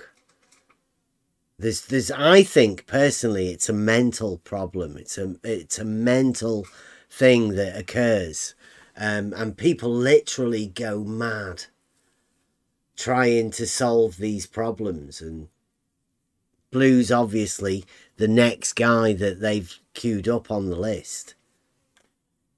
They've given him the impossible task of annihilating or disproving Euclidean geometry, the very source of proof that we have.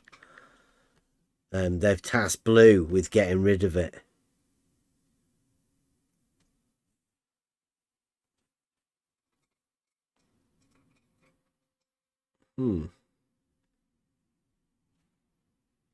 there's some things that are not showing on my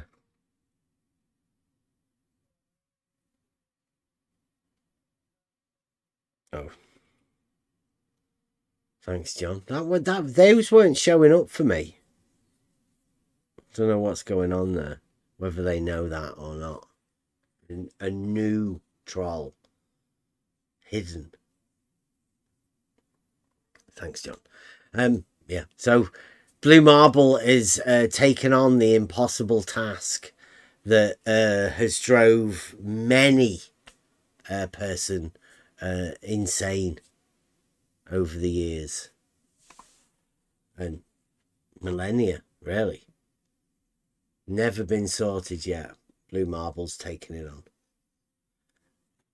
Spreading paralogisms. Anybody that's listening, take note. If you need to know where the proof of all of this is, it's Blue Marble Science. The man, obviously, he has a channel, a Discord channel called Blue Marble Science, also, where he has this proof that everybody's been looking for centuries, millennia. Blue Marble's got it all in the hands of an old tool, one of the first tools ever made.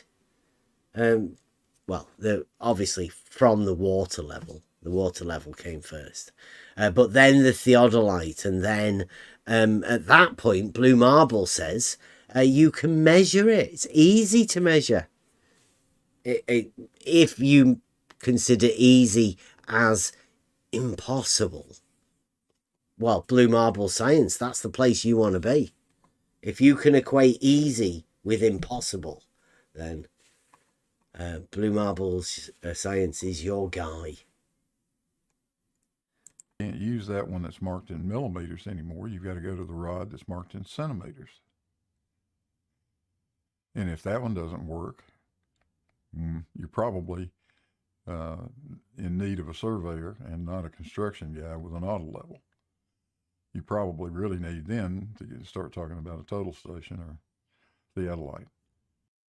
Right, who does Blue think he's talking to? The construction guys have to lay out the plans for the entire houses and the estates that they do, for the roads and all of that. It's surveyors that do that. I don't know what Blue he thinks. There's different surveyors for different purposes. Well, there isn't. There's no special surveyors in this game that you can imagine do sort of different things. All surveyors will do this same thing, working out the elevation of the land. Nothing special about it. Building surveyors will lay out the plots for the buildings that are going to get built. Now, obviously, if you're talking about a city or a town or a state plane, then they all work the same. There's no difference between the surveyors for one or the other. Every surveyor works locally. There's no difference.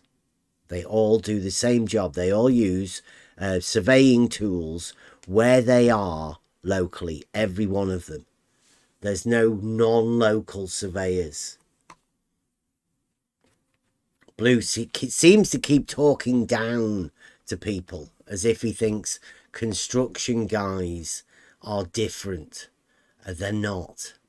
They're the guys that make it. The surveyors are the guys that lay out the plots for the land, for the guys to build the things. I wouldn't talk down to people like this if I was Blue Marble Science. It doesn't help you get people on side. An auto level is actually just a construction tool. Surveyors don't really use those things. Yes, you just heard Blue Marble say that.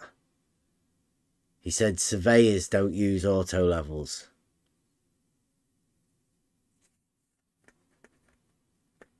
They may have fancier tools. But an auto level's one of the most accurate for establishing elevation changes. Now, surveyors definitely are interested in elevation changes. So if they want to know about elevation changes, they would use the most accurate tool to establish that. And that's what differential leveling is. That's what surveyors do. I'm not too sure how much who has advised Blue on these particular simple techniques, but he should get some new advisors. The paralogism, it's the pack, isn't it, that's taught him this. The surveyor is not going to show up and pull an auto level out and a theodolite out. They just don't do that. The theodolite will do everything an auto level will do and a lot more. Theodolite measures angles. An auto level establishes a horizontal plane. It's only concerned about elevations, whereas the theodolite is about positioning of those points.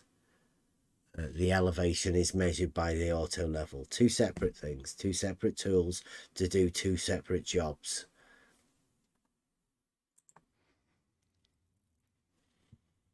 So how do you think a water level would compare? Well, an auto level or a water level, given enough distance, is going to deviate. It has to deviate from the horizontal, which is what an auto level is establishing. Wow. There you go. Blue Marble Science says it has to deviate from a horizontal. The auto level, right, is different than the water level.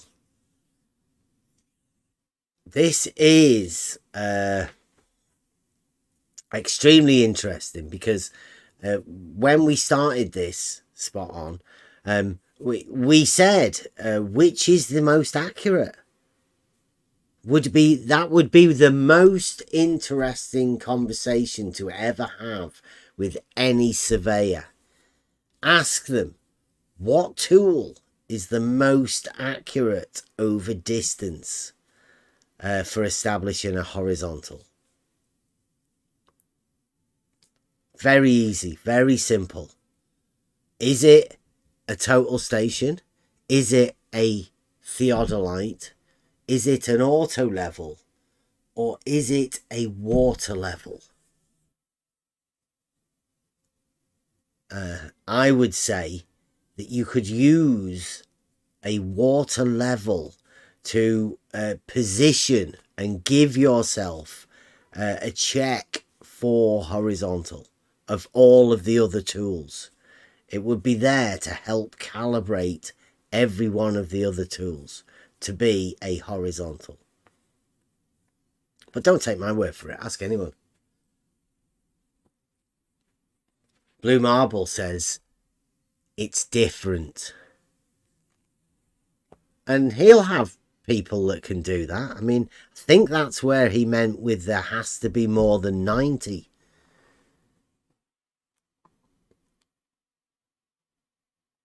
I like it. I like it a lot. Slope of the water level. It has to. Auto level will establish a horizontal plane of reference. A water level will establish points of equal elevation. And that's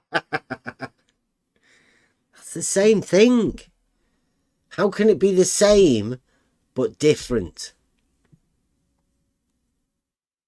How's that? He already said at the beginning, I think this is the point now where it may be breaking down a bit. Because Blue Marble said at the beginning, an elevation change is a measured change in the vertical, on the vertical datum. The horizontal here, he said, is a water level. And that deviates from the horizontal. So there would be a vertical change measurably of the water level. So he's saying that the elevation change would occur over the length of a water level.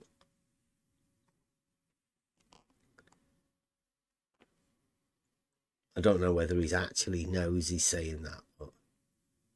And those points will diverge the further away from the longer the distance you go over. That's just the way it happens. It's familiar with it has to be, and that's just the way it has to. That has to happen. It doesn't, but Blue Marbles tells you on the model that he's imagining it has to happen, but in reality it doesn't. So you're saying that it would slope? No. The line from point to point. No, I'm saying level will deviate from horizontal.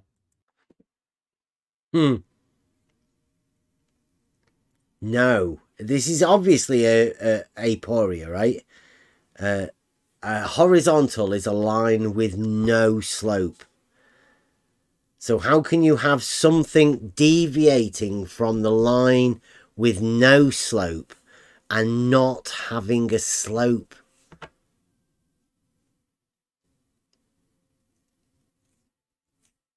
It's impossible. It's a contradiction. It's a vacuous truth. It means nothing. It just places a contradiction where there is none, to confuse people. Now, either Blue's, like I'm with Mobius, I don't think Blue's clever enough to put this forward. I think this is literally Blue's mind breaking down. He's going into this insanity stage where he's saying things that have no sense value. It's nonsense. Doesn't make sense. How can you deviate from horizontal without it being a slope? Literally not possible. But Blue Marble science states it has to. It has to do something that is literally impossible. That's literally impossible. Cannot happen. And it deviates at the rate of 8 inches per mile squared. And he knows a measurement that it has to do that at. A quadratic function. Again, an impossibility. He can't see. He's so blinded is he with a model. Okay, but a water level is essentially a tube of water, right? Well, is that you? Go on. Yeah, I was just gonna say the measurement that he's not able to measure. Yeah, curvature of horizontal baseline. Straight faces. Yeah, I mean we've dealt with a lot of people saying a similar sort of thing over a fair few years, and there's no sense behind what they're saying. They're contradicting themselves and then saying something that's impossible. Yet you're meant to carry on a conversation with them, because once he said it, you won't be able to go back to it. He won't be able to undo it. He's said that publicly now. Blue Marble is in the position where he can't go forward. And he can't go back. He's just stuck. Aporia. I do sort of feel sorry for him, because whoever's pushed him into this position, even if he's made it himself, he's put himself in this position, something has led Blue Marble to be in this position, and it's an impossible position. It's a no-win position for Blue Marble science. Except he might be able to push Blue Marble science out into the public view to show everyone how fucking ridiculous it is. But Blue Marble's the guy. He's the guy that's going to have to show now how to measure this change and the slope but no slope of the horizontal, deviation from horizontal not being a slope or an elevation change. Madness. Right. Mm-hmm. With two ends. Yep. I mean, it's not like a three-legged dog, right? No. It's got two ends. Yep. So if you take a water level and you just move one end, you're saying that the further you go, it's just going to continuously drop in elevation from that? No, it never drops in elevation. It is always at the same elevation. So would you say that it drops from horizontal? Yeah, there's a deviation from horizontal. Exactly. So it deviates from... Wow. It deviates from horizontal, but it doesn't deviate from elevation.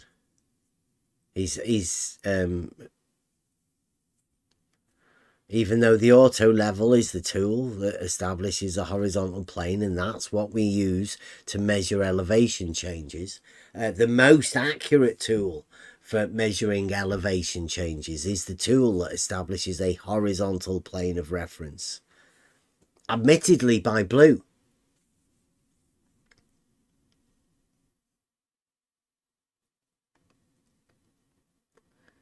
The same tool doing two different things.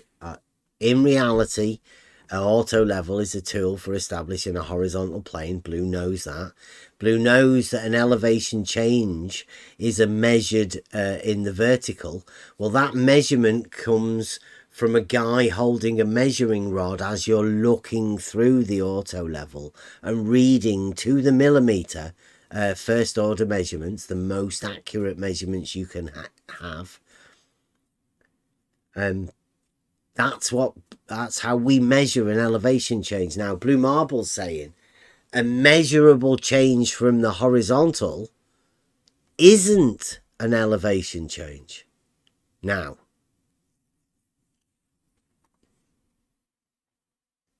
horizontal. Yeah. So are you saying that a water level is not a tool that's used to establish a horizontal plane of reference? If we get into in a very loose sense and over short distances, you could theoretically say that we'll establish a horizontal reference using. You can theoretically say that a water level establishes a horizontal. The two ends of the water level. But the water level is technically that line that imaginary line that you're drawing between the 2 points is perpendicular to gravity, perpendicular to the plumb bob, only at its center, no place else. We had this discussion. And again, horizontal only in the center. This is why I say when they put their minds to this sort of area, there's only insanity. This is a crazy stuff. How can the water level only be horizontal in the center?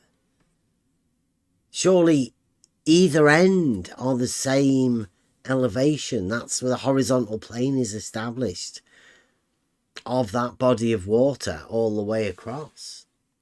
Not just the center, all the way from one end to the other on that horizontal. Question about the center of it, right? Yeah. And you said that it doesn't have. You never said that it has to be in the center. Are you saying that it does have to be in the center now? I'm not saying it has to be anywhere. I'm saying that over short distances. Show horizontal.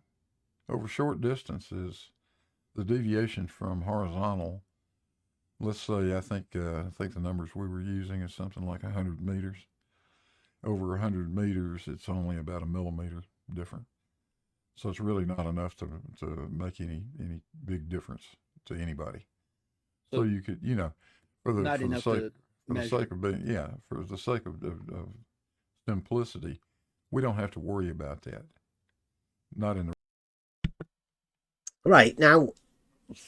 Correct me if I'm wrong. Didn't Blue Marble say it was easily measured the verticals not being parallel.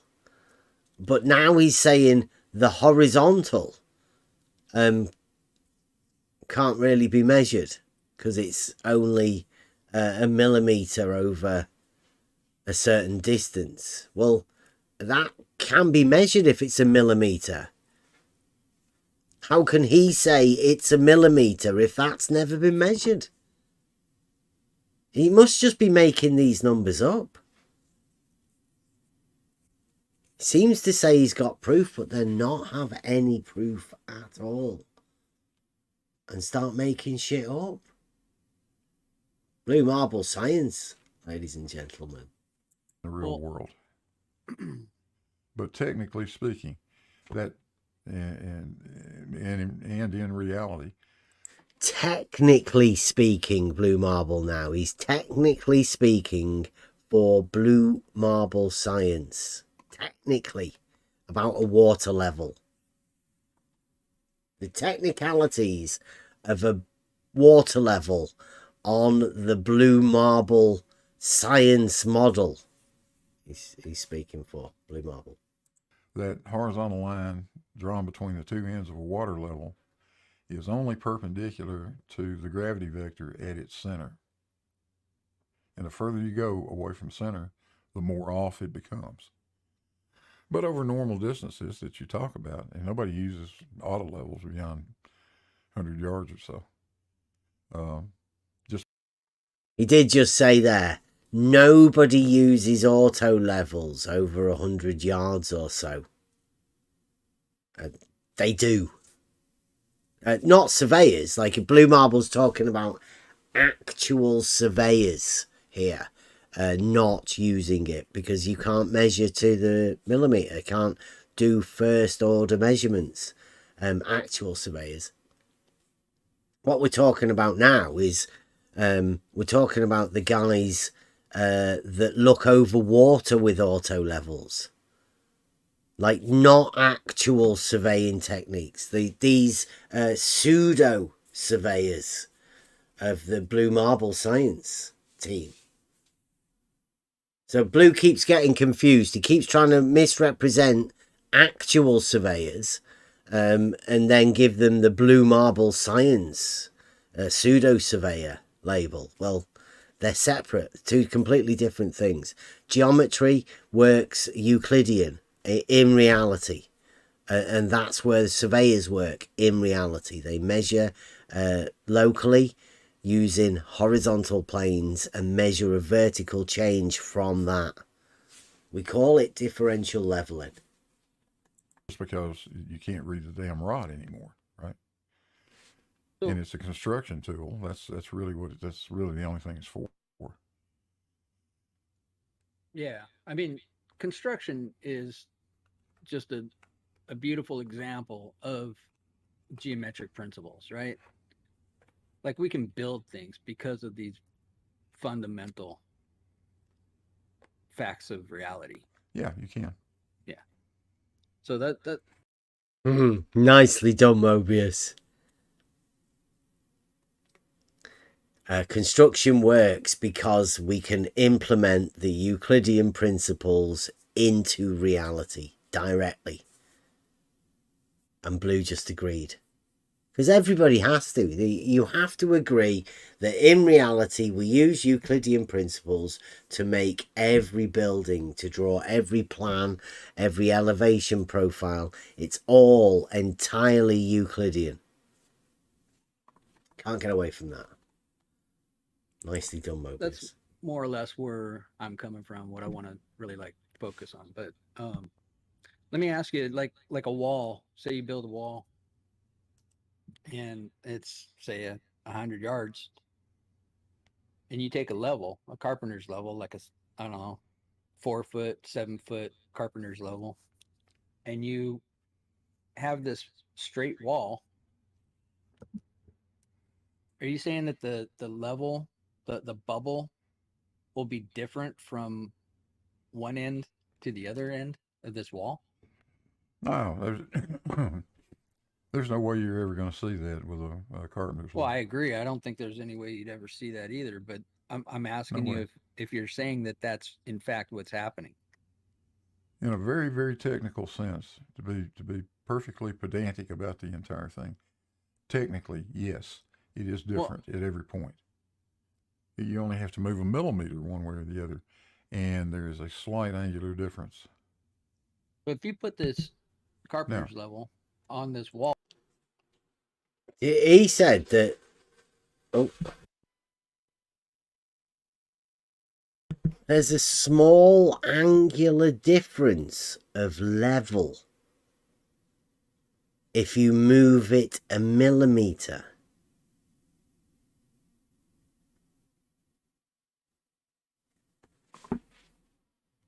You do realise what that means, don't you? It means that there is no such thing as a horizontal in blue marble science land. Might sort of imply that we've got the infinigon, the horizontal circle, dornagon, conceptual thing. I think blue marble's just done a dornagon.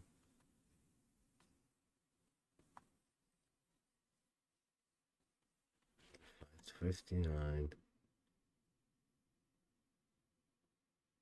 There we go. Listen to this. If you're saying that that's in fact what's happening. In a very, very technical sense, to be perfectly pedantic about the entire thing, technically, yes, it is different at every point. You only have to move a millimeter one way or the other, and there is a slight angular difference. But if you put this carpenter's level on this wall, where would the bubble be exactly in the center? Well, you built the wall level, right? Well, yeah, I'd hope. Okay, right. Well, everywhere you put the level on the wall, it's going to show level, isn't it? But it's a straight wall. So, are you saying that the wall curves? It actually would curve slightly, yeah.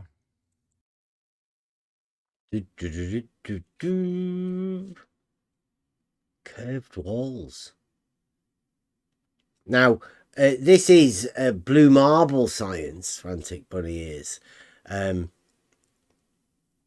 his imagination of what happens. When you would talk to any brickie or whatever, anybody in reality, anybody of the architects or whatever, they'd be calling that a horizontal, like a straight line. It's just in blue marble science, pseudoscience, pseudo geometry, that he thinks it's a straight line curves.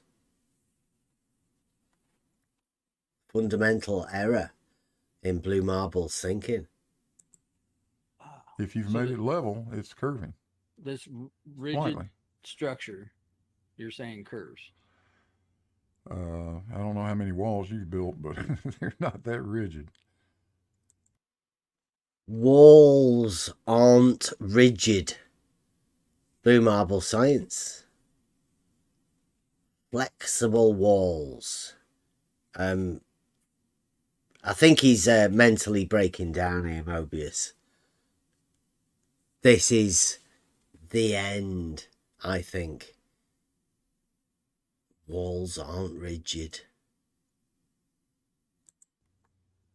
I don't know. 6-inch cinder block, steel reinforced, block walls. Yeah, well, they lay cinder block to a line. I mean, the blocks themselves are rectangular.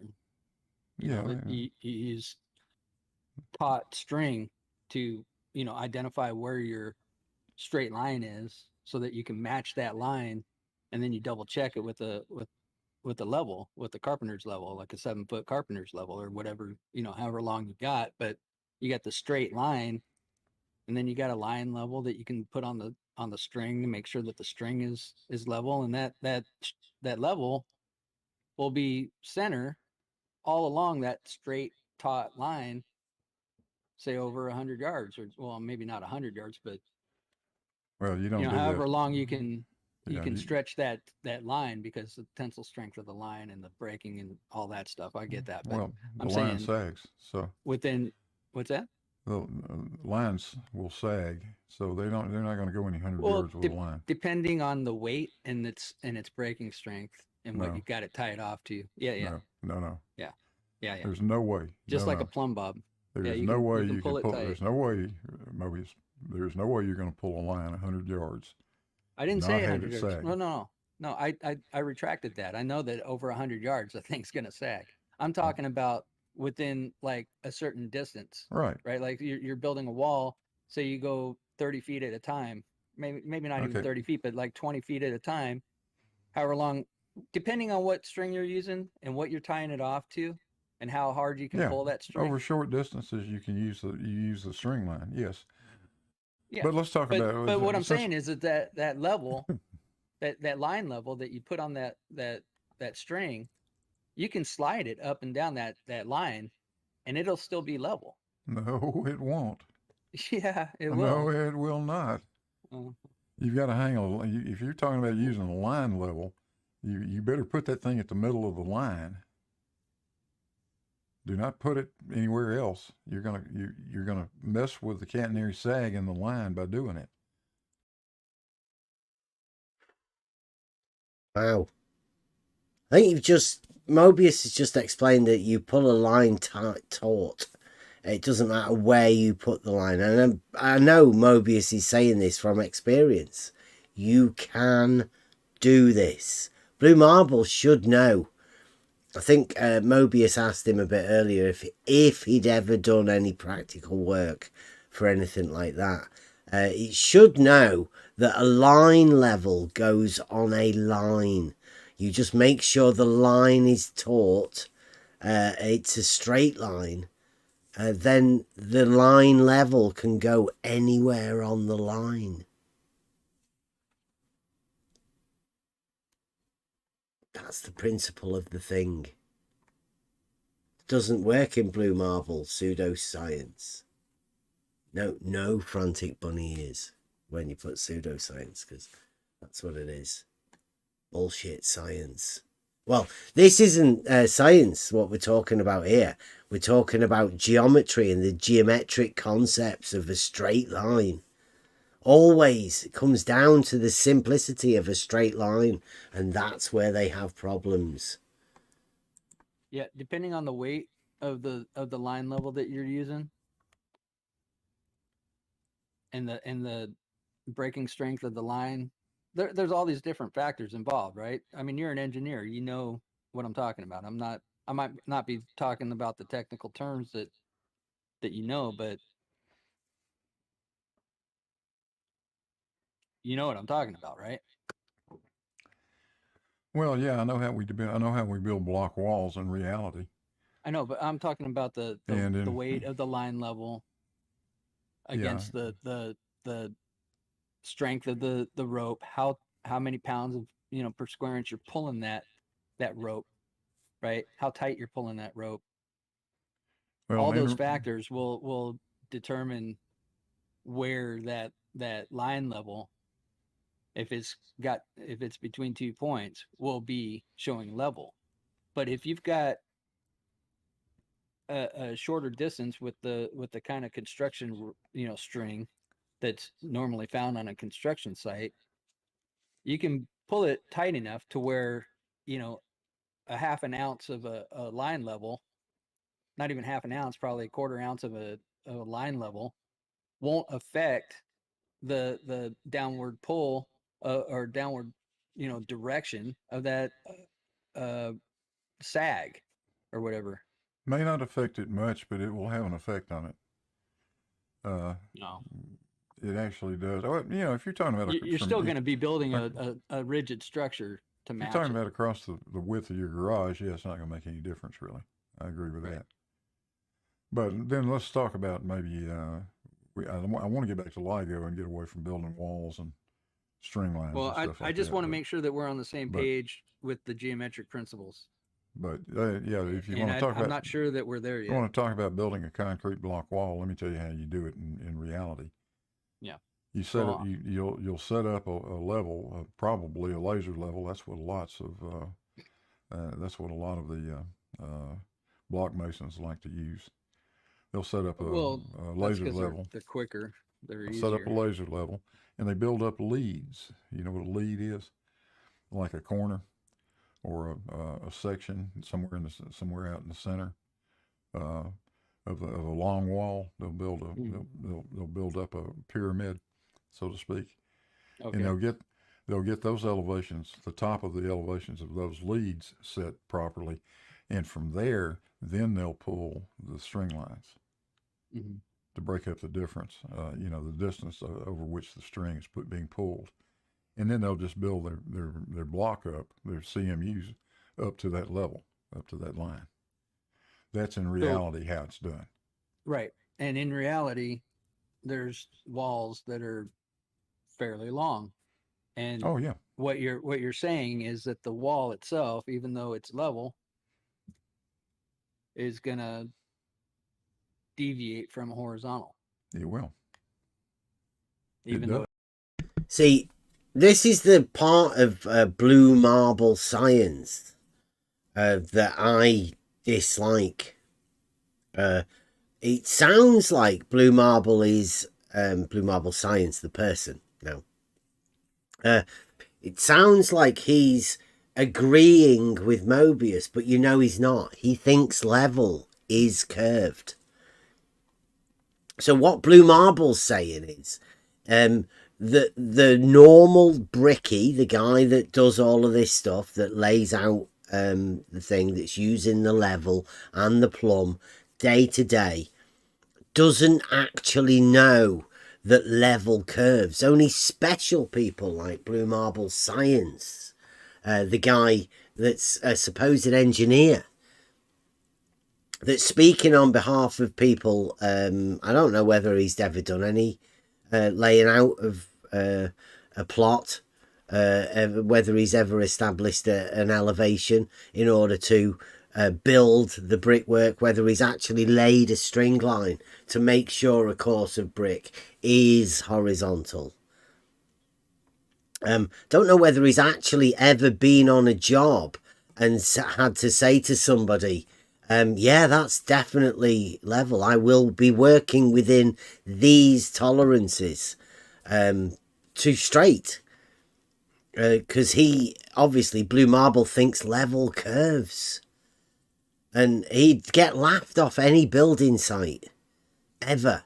So while blue marble science, the person, is talking down to the people that use these practical tools, saying that level curves, that's blue marble saying that. He'd never go on a building site saying that. It's walking around saying it has to. It has to. And well, it doesn't. And it provably doesn't. Because everybody that's ever used it knows that level is straight. No curvature. It's straight. It does. At a rate of 8 inches per mile squared. Well, you keep saying that, but I'm trying to establish how that's possible. Well, it's possible because that's the curvature of the Earth. Blue marble science thinks that 8 inches per mile squared is actually a curvature. It's not. It's part of a Pythagorean formula involving triangles. And as we all know, triangles have straight sides with 180 degrees or the sum of two right angles. Every one of them. Well, like, again, you keep saying that, but I'm trying to establish how that's possible. So you keep wanting to say, well, we know this, and this is true, and this is fact, and this and this and this, but we're talking about the geometric principles that lead up to that. Mm-hmm. And you're using the conclusion as your basis for evidence to support your claim. Well, I gave you some kind of weird. I gave you some evidence Friday afternoon. Don't you get tired of lying, Actually, Bev? Bev gave What's us that? the evidence. Yeah, Bev gave us the evidence. What, Bev being 300? Is that Brenda here?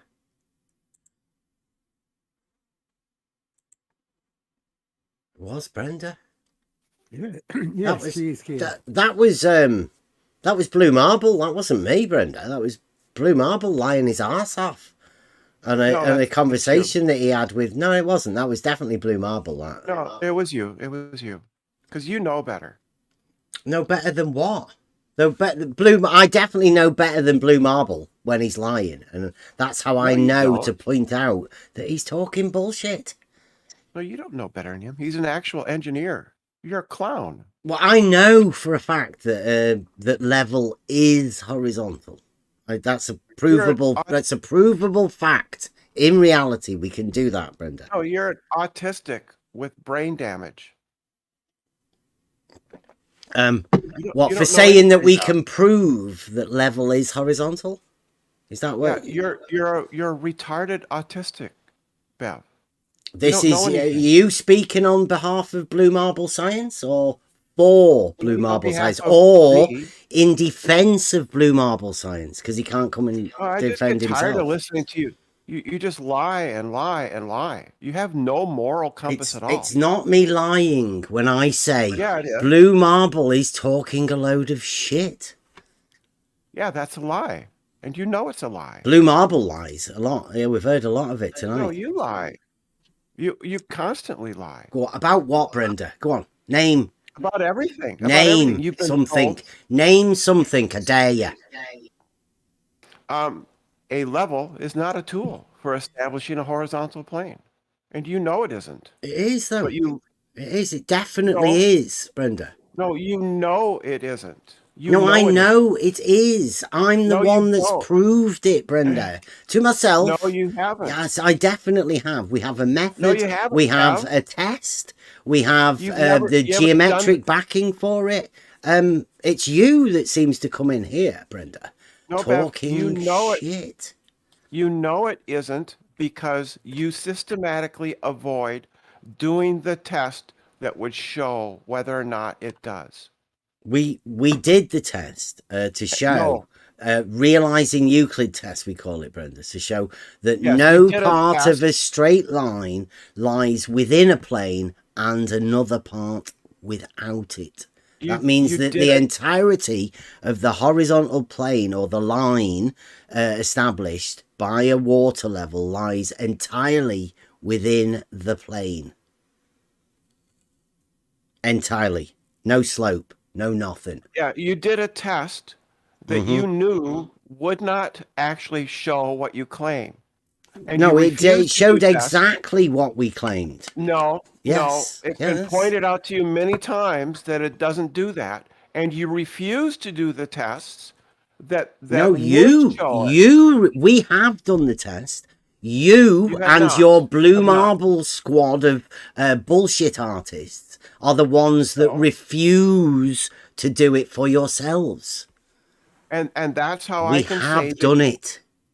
We have actually done this test. You have not. You are the ones that have not done the test. You have not done the test. Yes, we have. We called it, it's a Realising Euclid Test that works on Euclidean principles in reality. It's not a lie, Brenda. Yeah, I'm going to sum up. You claim that a level is a tool for establishing a horizontal plane. Yes, it is. Have done Thank tests. You very much. You have done tests, but those tests would not establish that claim, and you know they wouldn't because you refuse to do the tests that would establish your claim. They would, and they did, and they do. And you can do it. You can do it for yourself. We have done it. Yes, you can do the same test for yourself. You could get Slice Barcane to do the same test, but also look down it if he wanted to. So, he's got all of the equipment. People have paid him money so he could do it. He will be doing it soon, no doubt, like Rumpus. You could get Slice Barcane together with Rumpus and do a similar sort of thing.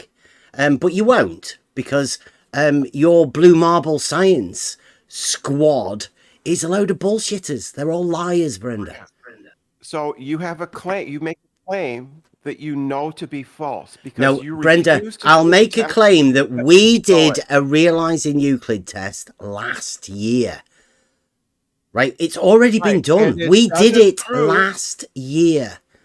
And it doesn't prove what you claim it proves. You It can claims, say it claims does, that but no that part doesn't of a make it straight so. line lies within the plane and another part without it. Yes, that's exactly what it proves. You're just It proves a complete there's no liar. slope and there's no hump to a water You're a liar. level. You're just a total liar, Beth. Mhm. You lie. Hmm. Yep. Yes, you know that a level. Well, if can't do anybody what you can claim check it out the test, they can check it out Yes, for themselves, they Brenda. have. Yes. And they have. And No, it they doesn't haven't. prove- Not they everybody's have, checked it and out. It doesn't prove what you claim it proves. What It does just it? doesn't. What did I claim it proves, Brenda? You claim that a level is a tool for establishing a horizontal plane. Yes. And the test that you performed would not show that. The test showed that no part of a straight line Yeah. lies within a plane and part Yes, you without just it. That's are what a it liar, Bev. proves. You sit here and lie and lie and lie. It's a lie. And you know it's a lie. I can know that you know it's a lie because you refuse to do the test that would prove We you have wrong. done the test, Brenda.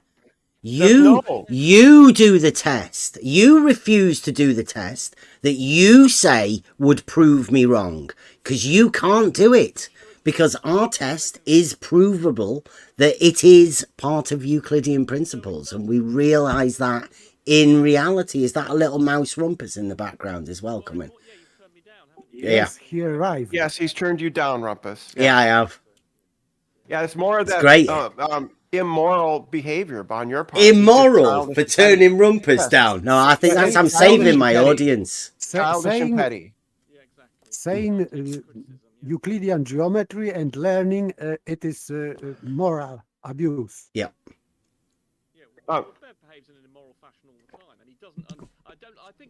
Pushing a very bad narrative here, Rumpus, you're trying to do. I know that. I'd suggest everybody turn Rumpus down to, I don't know what we turned him down to. Let's have a look, see if everybody. 33. This is really horrible behavior on your part, Bev. We turn Rumpus down to 33. Because you don't know when to shut the fuck up. Absolutely not. Absolutely not.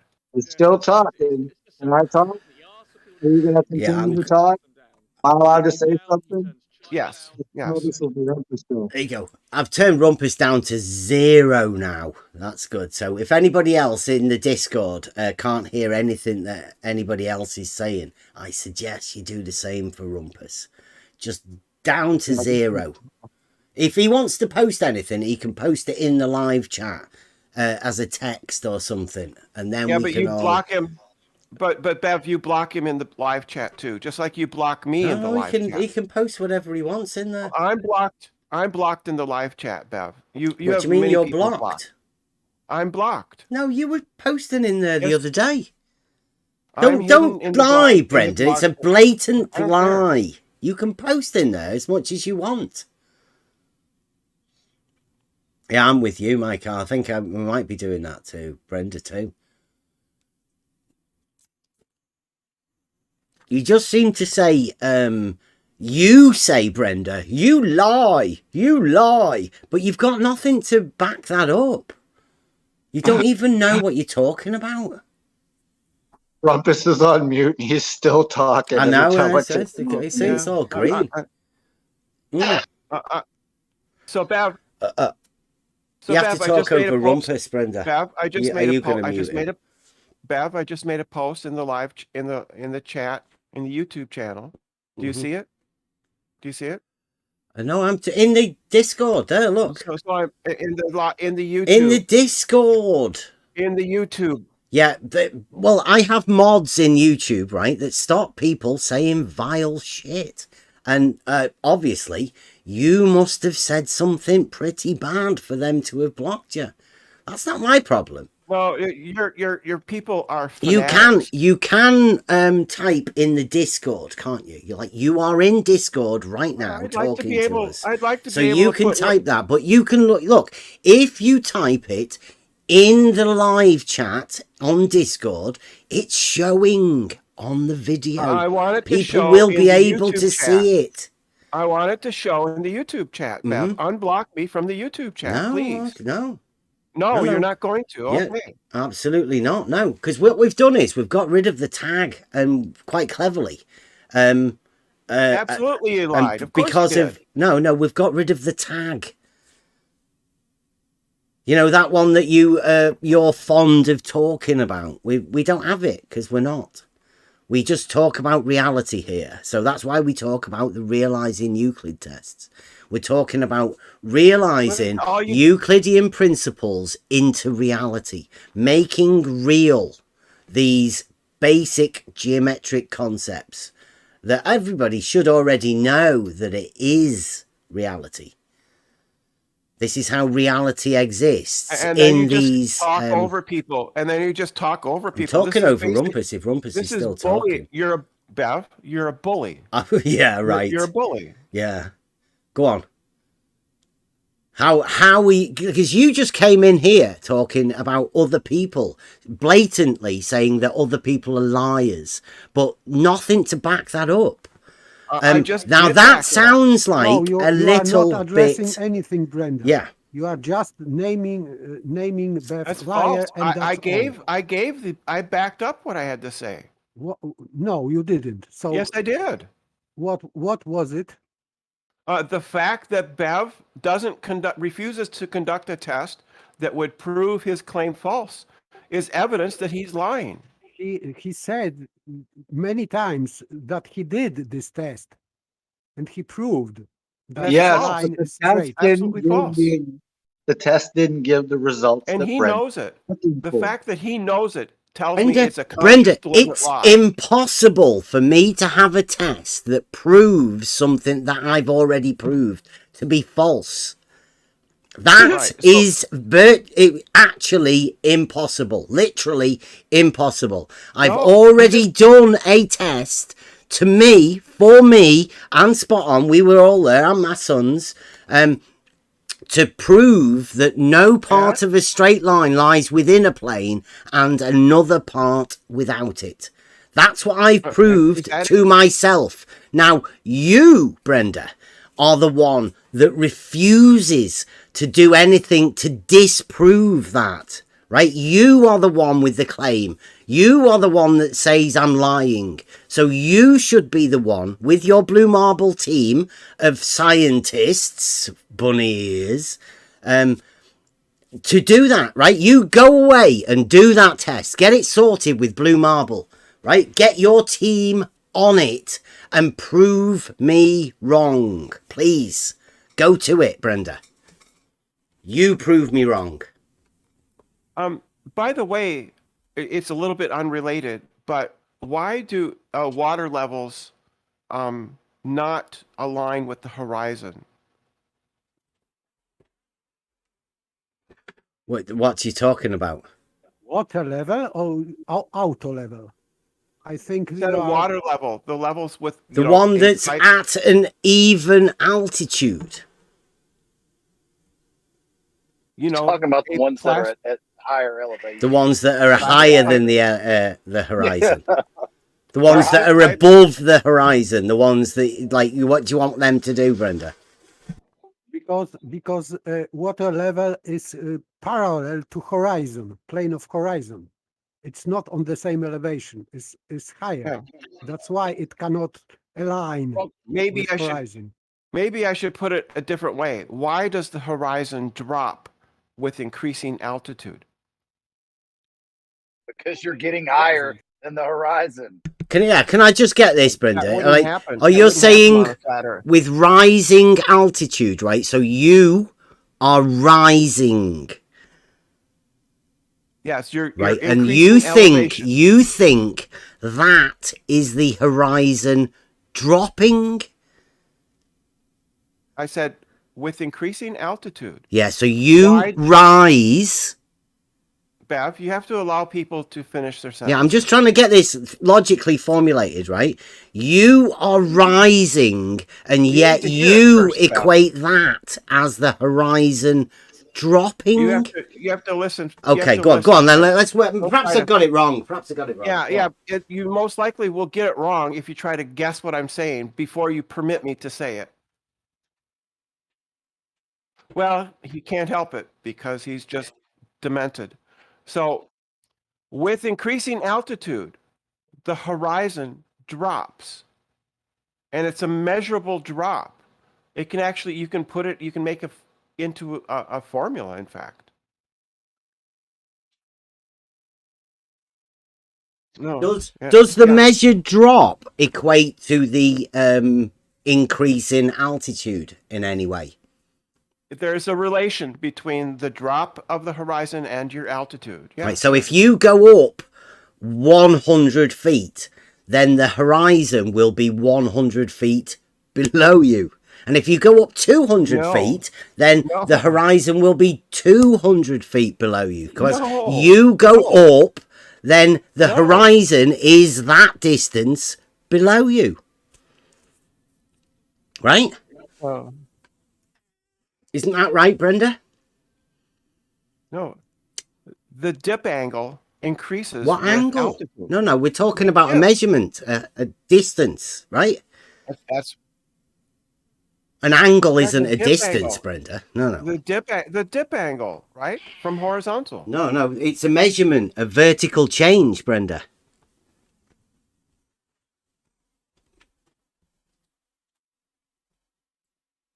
Do you know what a dip angle is, Bev?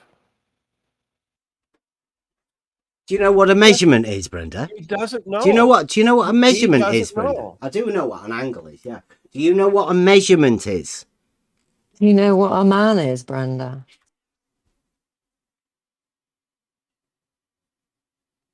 Nobody can hear a dip angle. So is the that angle. Was a good one. That was a good one. How it is related with this discussion Mobius versus blue? That's fair. Yeah.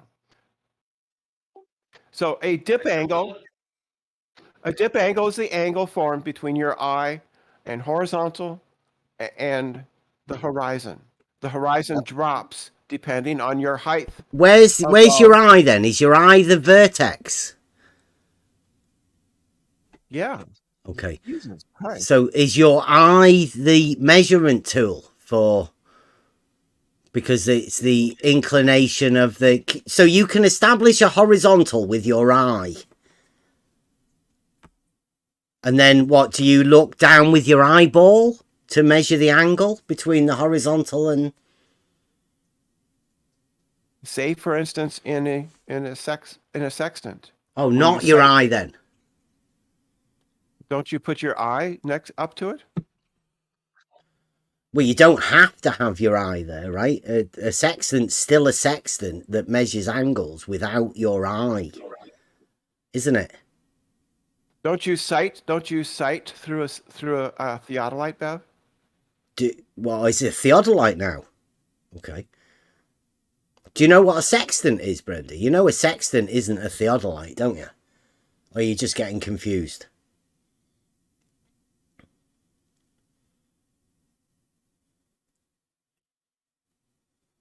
Are we talking about a sextant or a theodolite now, Brenda? Or are you getting bad information? Who's on the team tonight, Brenda? Who's advising you? Who's on the pack team? Who's your paralogism advisors? Rumpus. Oh dear. That's not going to go well, is it? Rumpus, the fact that he's, intelligently trying to distract me. Intelligently trying to distract you. Suggest that he is. Are you talking to Rumpus in the chat? Is Brenda the only one that can hear Rumpus? Or are they just having a private conversation? I'll tell you what, I'll do. Whenever Rumpus is talking, I'll start talking just so to fill the air. While Brenda, you're listening to Rumpus. You can listen to Rumpus and I'll talk about whatever it is. Well, I humiliated you yesterday, and this is another one for today. You're talking to Rumpus again. You go around humiliating Rumpus. Oh, that's... Do you record it? Is it like a humiliation ritual thing that you and Rumpus have together? Well, it's like a warning sign to people. Stay away, because this is the You and toxic Rumpus, place. I would definitely stay away from you and Rumpus and your humiliation rituals with each other. I would, definitely. Well, it shows a person of bad character. Yeah, right, I think Rumpus, probably, you could class Rumpus as a person of bad character. Yes. I'd also class yourself, Brenda, as a person of bad character.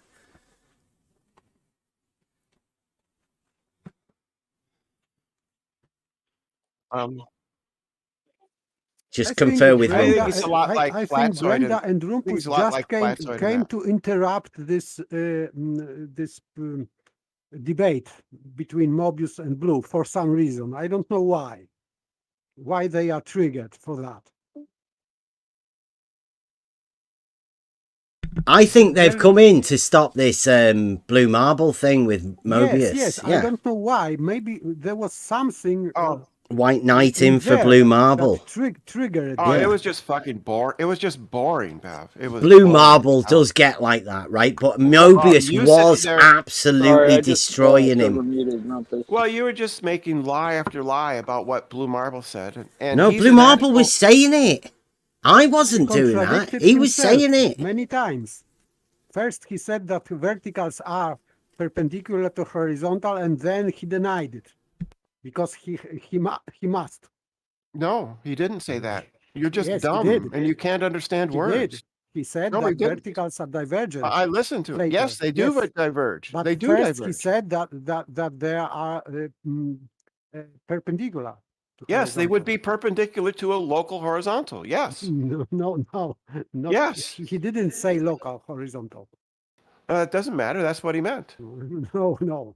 Do you think that a vertical can have a perpendicular at that point? This is bad description. There is no perpendicular at a point of intersection, because of course there is. Talking about this is the only one point where you cannot create angle, because you don't create angle at vertex. And you are trying to create what do you mean angle you don't at create vertex? Angles at vertexes? What are you talking about? You don't create angles at a vertex? No, you're there insane. Are angles between on lines. The vertex is an point angle, where that's you are where starting. Angle starts. Where you are starting to create radius. Paper. And then if you have radius, an angle begins at its vertex, right? And then there's two rays. And in your example, it ends at this point. It's ridiculous, because you are going nowhere with this angle. You have to go straight line, make a circle or section of the circle, and then you may calculate angle. What is an angle composed of, Paper? Two straight lines, Brenda. Come on. No. Wake up. No. Come on. Yes, it is. Two straight lines. No, the inclination of one straight line to another straight line.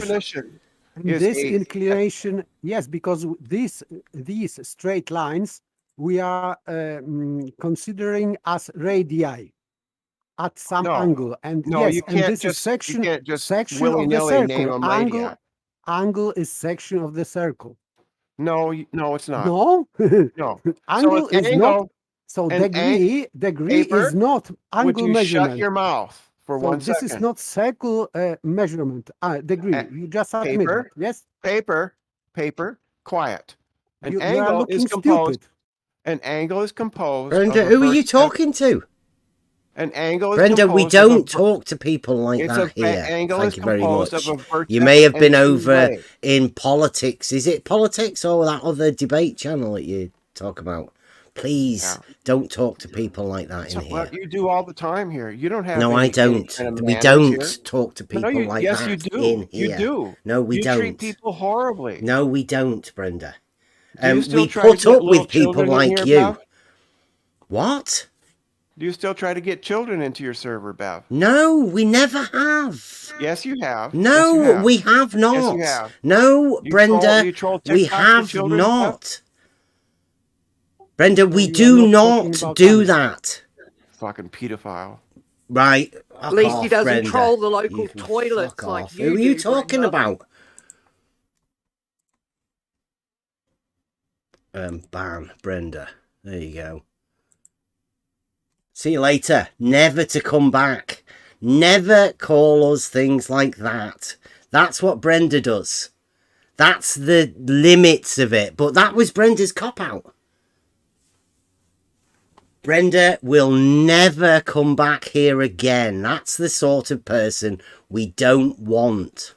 People talking about people like that. Everybody's thanking us. Is that a good idea, everybody? Everybody happy with that? Yes, yes. Yep. Sick individual. Yes. That's, yeah, okay. Right, good. Later, dude. You're out of here. We don't need that sort of stuff.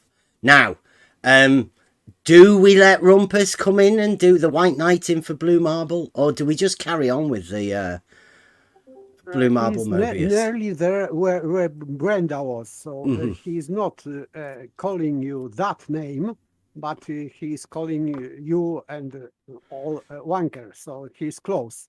Yeah, I would point out that this is a server. We've always had an adult idea because you can only have adult discussions in this Discord server. So we've never had the idea that we want to bring children in. Now, in saying that, I have 2 sons who are and do come into here. One of them, not that often, but he is the photographer for me. He is part of the team that take the pictures when we go out there and do the tests. He's been in many a thing with us, with the wheel. He's been on the camera. He does that. So that sort of thing, yes, we do. But what Brenda's just done, I don't know. Why? I don't know why Brenda and the Blue Marble defense team, the Blue Marble science bunny is frantic, defense team is pushing a load of lies. And it's only an obfuscation for the simple fact that we did a Realising Euclid test, and it really upsets them that we've done this. And it's a very simple test. Anybody can do it for themselves. You just have to watch out, because once you do this test and find this proof for yourself, and you know that level is horizontal, then people like Brenda will come round and call you names. Just because you've done this test, you have a proof in reality. It upsets them. That the entire Blue Marble team, Blue Marble science team, pseudoscience.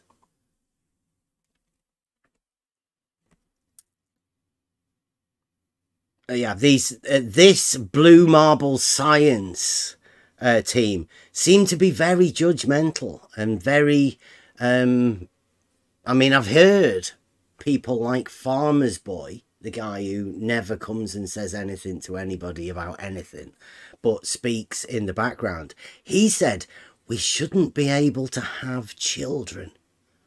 That's Farmer's Boy. I think there's something wrong mentally with a lot of these people. It takes this conversation and discussion that we have about reality becomes a little bit too much for them. And they break down mentally. They're not... and most of the people, I mean, let's face it, I don't think they have children of their own. But hey, I'm just saying most. I don't know if all. I hope if these people do have children, they don't let them hear their hatred, their bigotry, and they don't pass it on to their children. I wouldn't want that. And Brenda did that only for provocation. It was deliberate and not because he lost his temper, but it was provocation. So with cold blood. So it is very disgusting for me.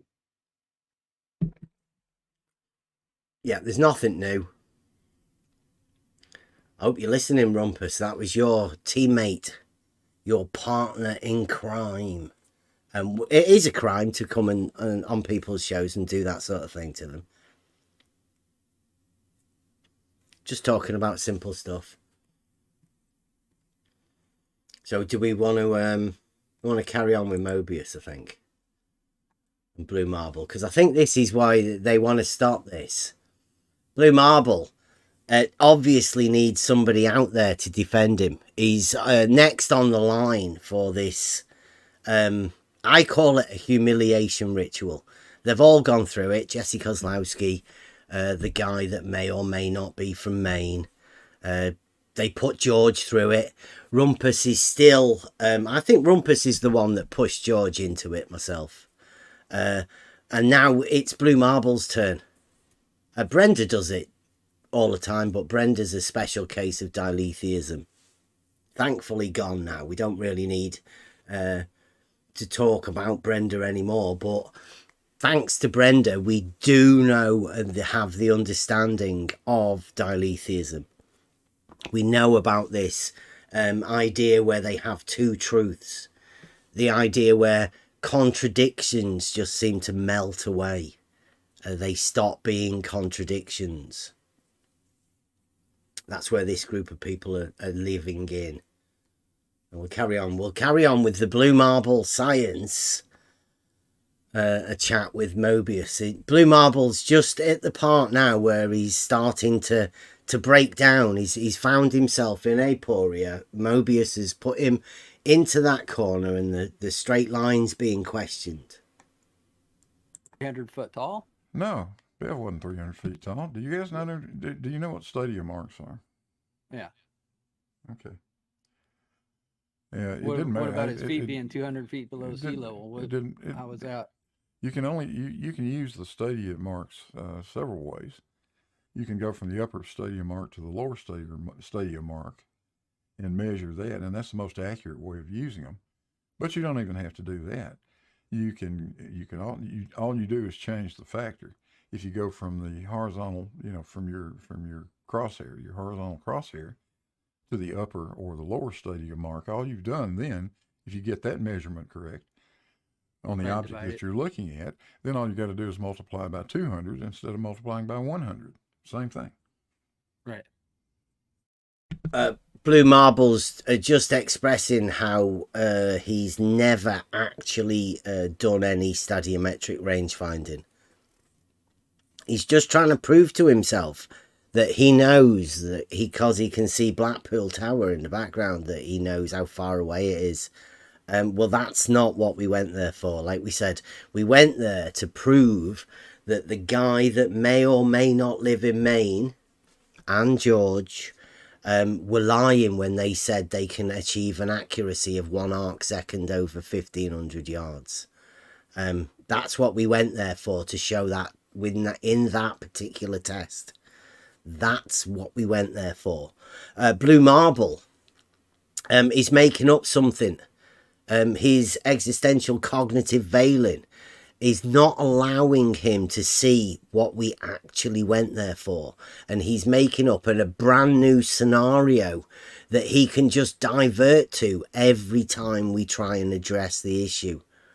He's thinking about something that we didn't go there to do.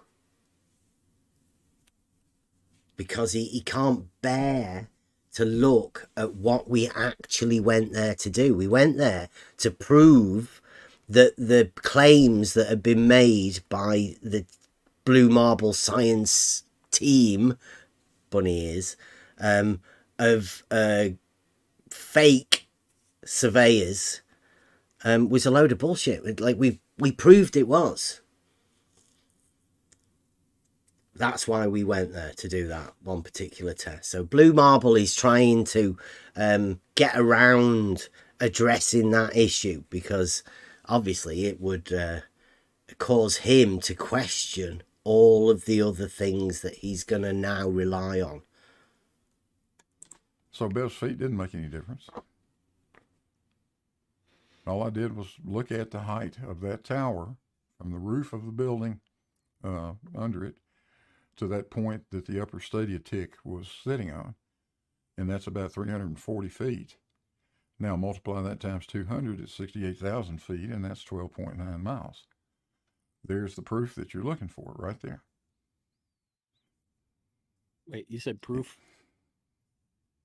That's evidence of what you're looking for. If you don't like proof. Change proof for evidence, but he doesn't even know evidence of what? Proof of what? Proof that we went out there to go and show everyone that you can't see 3 millimeters over 1,500 feet. Because that's what we went out there for, to show everyone. It's impossible for you to do that. Proof, call it evidence. Well, I mean, if you're calling that evidence for what you're trying to claim is true, I mean, you can call it evidence if you want. I don't have to consider it evidence, because, I mean, to me, it's just a picture that you're going over, a flattened image on a screen with a Stadia mark, and you're making all these conclusions based on this image. No, I'm making conclusions based on established techniques that are used with that device. That's all. What I'm saying is you've got no additional data to back up anything, any kind of conclusion that you're going to make on this, right? You've got guesses and theories and all this other stuff, but you don't have any actual data based on that picture to establish what's going on in that picture. Oh, based on that picture that picture is very interesting, and I think it gives you well, it presents you with an inexplicable situation. You've got an auto level that's sitting, inexplicable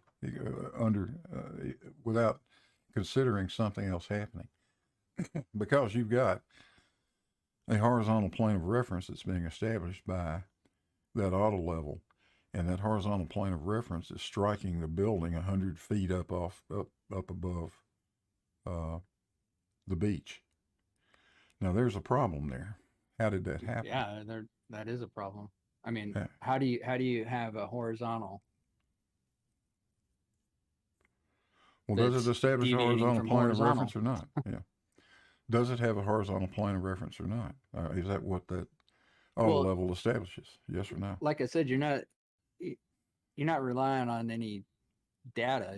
You've got a picture, and like I said, you can call it evidence if you want, but I don't have to call that evidence. Okay. I mean, it might be a piece of evidence, but it's not. Well, you were complaining I can't about make any conclusions from it. You were complaining about 8 inches per mile squared, and that picture shows you 8 inches per mile squared once you take into account the refraction that goes on over that distance. Yeah, I'm talking about the geometric principles that lead up to your conclusion, and I don't think that we've come to any kind of agreement yet how those geometric principles apply in reality. What geometric principles are you? I mean, what? We've got a horizontal plane of reference. Perpendicularity, for one. We've got a horizontal plane of reference, and we've got an object that we're looking at in the distance, which is clearly dropped by 100 feet. What has happened? Okay, so would you say that horizontal bends? No, horizontal didn't bend. Horizontal doesn't bend, but it's perpendicular. It's perpendicular to vertical. At the auto level, yeah. What about at the Rodman?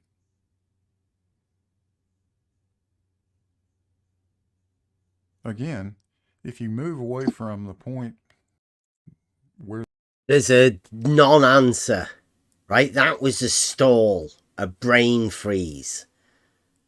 Because at the rod, you have to have it perpendicular. It has to be. It's the only way it works. Even when you're talking about stadiometric range finding like Blue Marble has just done. Those bases of that isosceles triangle that's formed that gives you the principles for you to be able to do the stadiometric range finding has to be perpendicular to the line of sight. It has to be. There's no other way for you to do it. The geometric principles that Mobius has just talked about, the very basic principles, those are the ones we're talking about, perpendicularity. Blue Marble had a brain freeze. Mobius opened him up and put him there and said, here, Blue, here's aporia. Here's a question that you cannot answer. Simply about perpendicular to a horizontal plane.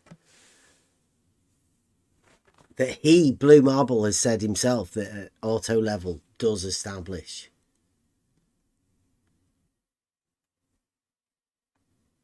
Where that instrument is sitting, any distance at all, vertical is going to deviate from the vertical that you had at the instrument. Vertical deviates from vertical. There's a statement that isn't ever going to be heard outside this arena. You go out anywhere into reality and ask people if vertical deviates from vertical. What do you think their answer would be?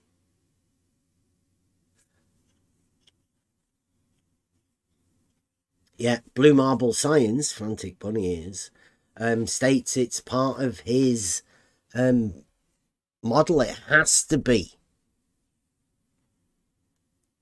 Has to be.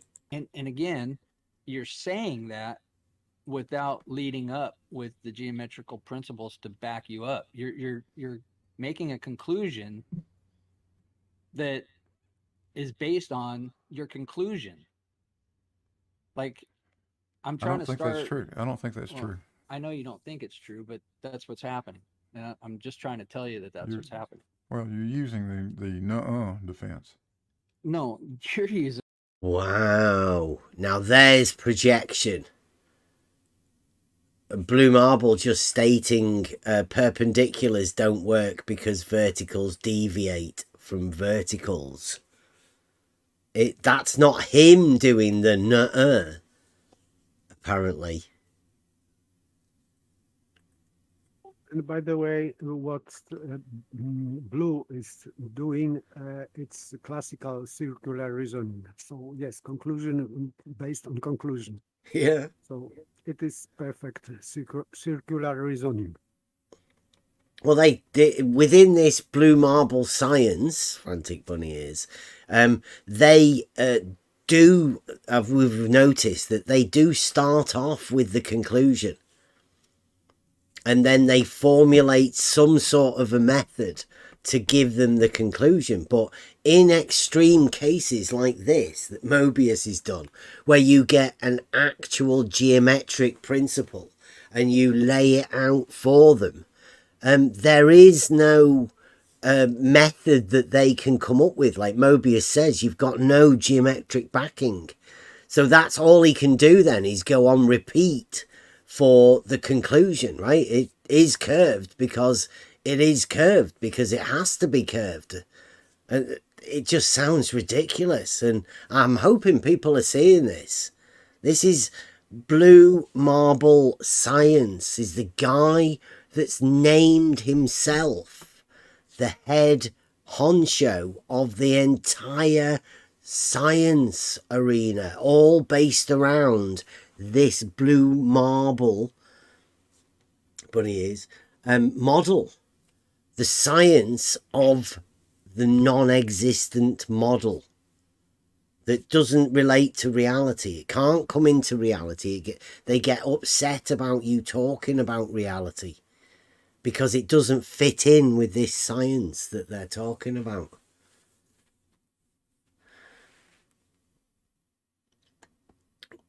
Mobius did a brilliant job. I mean, that was excellently done.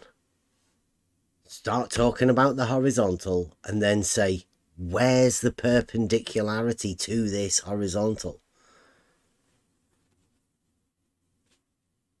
And it isn't that vertical. I think well, we might need to see if we can just do that again. 12. There we go. On your conclusion. Like, I'm trying to start. I don't think that's true. I don't think that's true. I know you don't think it's true, but that's what's happening. And I'm just trying to tell you that that's what's happening. Well, you're using the nuh-uh defense. No, you're using the nuh-uh. I'm telling you doing. Horizontal is perpendicular to vertical. It doesn't change where the vertical is. The vertical can be anywhere. Let's be clear and it's going to be perpendicular to horizontal. If vertical is perpendicular to horizontal and vertical diverges, then you're necessarily saying that horizontal bends, but you just said that it's straight. Let's see if we can define. Brilliantly done. That could be clipped out as a brilliant summing up of Blue Marble's contradictory position laid out right in front of him, and he's going to just ignore it. He's going to go back to his question that he's already he's not going to address that. I mean, how could you address when somebody lays out a contradiction and shows it to you as succinctly as Mobius just did to Blue Marble there? What's Blue Marble meant to do? He can't address it. ECV. And the terms that we're using here, when you say vertical, what are you talking about? When I say vertical, I'm talking about a plumb bob. I'm talking about the direction of gravity. That's what I'm talking about. That's vertical to me. What is vertical to you? Well, hold on. Maybe this might be the root of it. When you say gravity, the direction of down, what does that mean to you? Does that mean the center of a presupposed ball? Oh, you led him, Mobius. You put a lead on him, dragged him to it. I'd have made him say it myself. Yeah. I'd have challenged myself to get it out of him. Because they don't want to say it, right? It sounds ridiculous. It means the direction of gravity. It means ultimately down is down. Ultimately, yes, that is toward the center of mass of the Earth. Yes. I don't know where you're at in the country, but down is the same for me as it is for you. Down for both of us is pointing at the center of gravity of the Earth. It's down. It is toward the center of the Earth. See, now this is where I like vertical. Because everybody can agree that the plumb bob establishes a vertical. So in order for you to explain what they consider gravity, right, you can easily relate it to the plumb bob and say that the plumb bob establishes a vertical. So we could do away with the G and just call it vertical. There's no need for us to call it anything else. It's just a straight line that is vertical. That's what vertical is defined as, the plumb bob. So just go with vertical all the way. Simplifies everything. Well, that's a presupposition. No, that's not a presupposition. That's a proven fact. And how do you prove that by saying it? You just as I've said, saying it. You're not... I would just point out, Paige, if you're listening, we'll go round to Paige and do Paige's proof at some point, obviously. Paige's proof is the easy disprover of to the center for vertical. The radial verticals disproved very easily by Page's proof, which Mobius already knows. It says it's an implied curved vertical, which is ridiculous. Easily provable. That's what I pointed out, right? This what Blue Marble's talking about is easily proved false with geometry, with the very geometry that they want to try and use. As I said earlier, you can do reciprocal zenith angles and see it. That's only been done about a bazillion times. He used reciprocal then. Every surveyor knows that. He used reciprocal, not reverse. So perhaps the reverse zenith angles was a bit of a misspeak from earlier.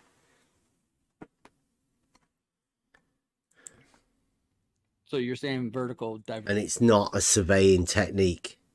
No surveyor will ever have known about this, and no surveyor will ever have done it.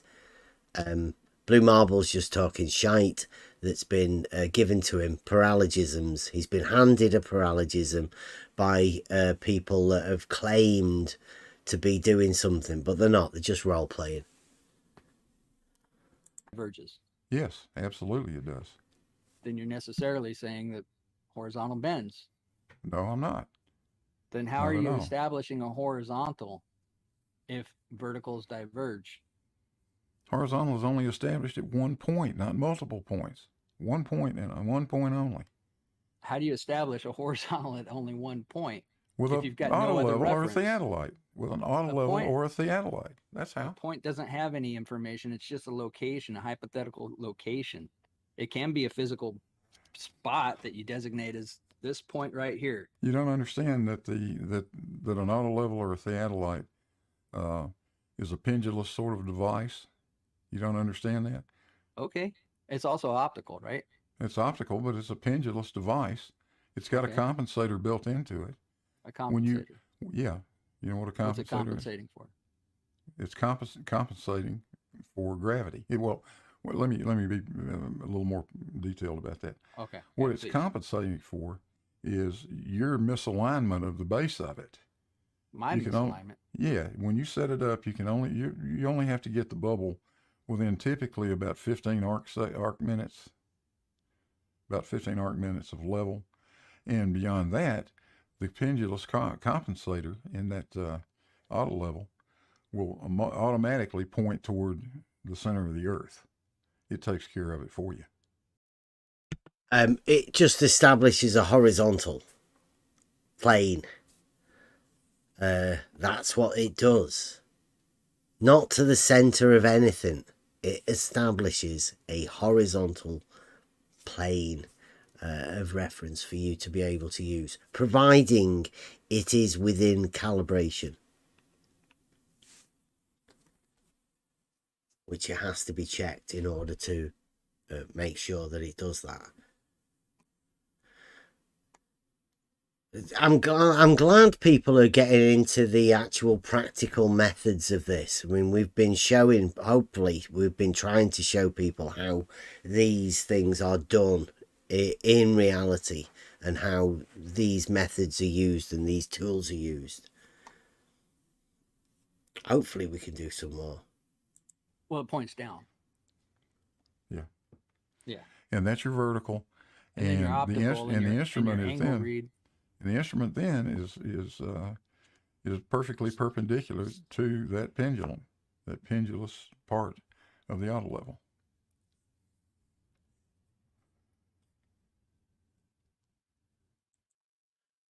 It's got a prism system in it in order to make sure that the line of sight is horizontal. That's the way the tool works. It's the horizontal. The auto level establishes a horizontal, not a vertical, not plumb, but just a horizontal, a level. I could pull up the pictures of the way the compensator works if you want, but I'd rather talk about LIGO. All right. Well, LIGO would be more like I fun said, to talk about. I'd like to get on the same page on the geometrical principles involved, but we can talk about LIGO. What part of LIGO did you want to talk about?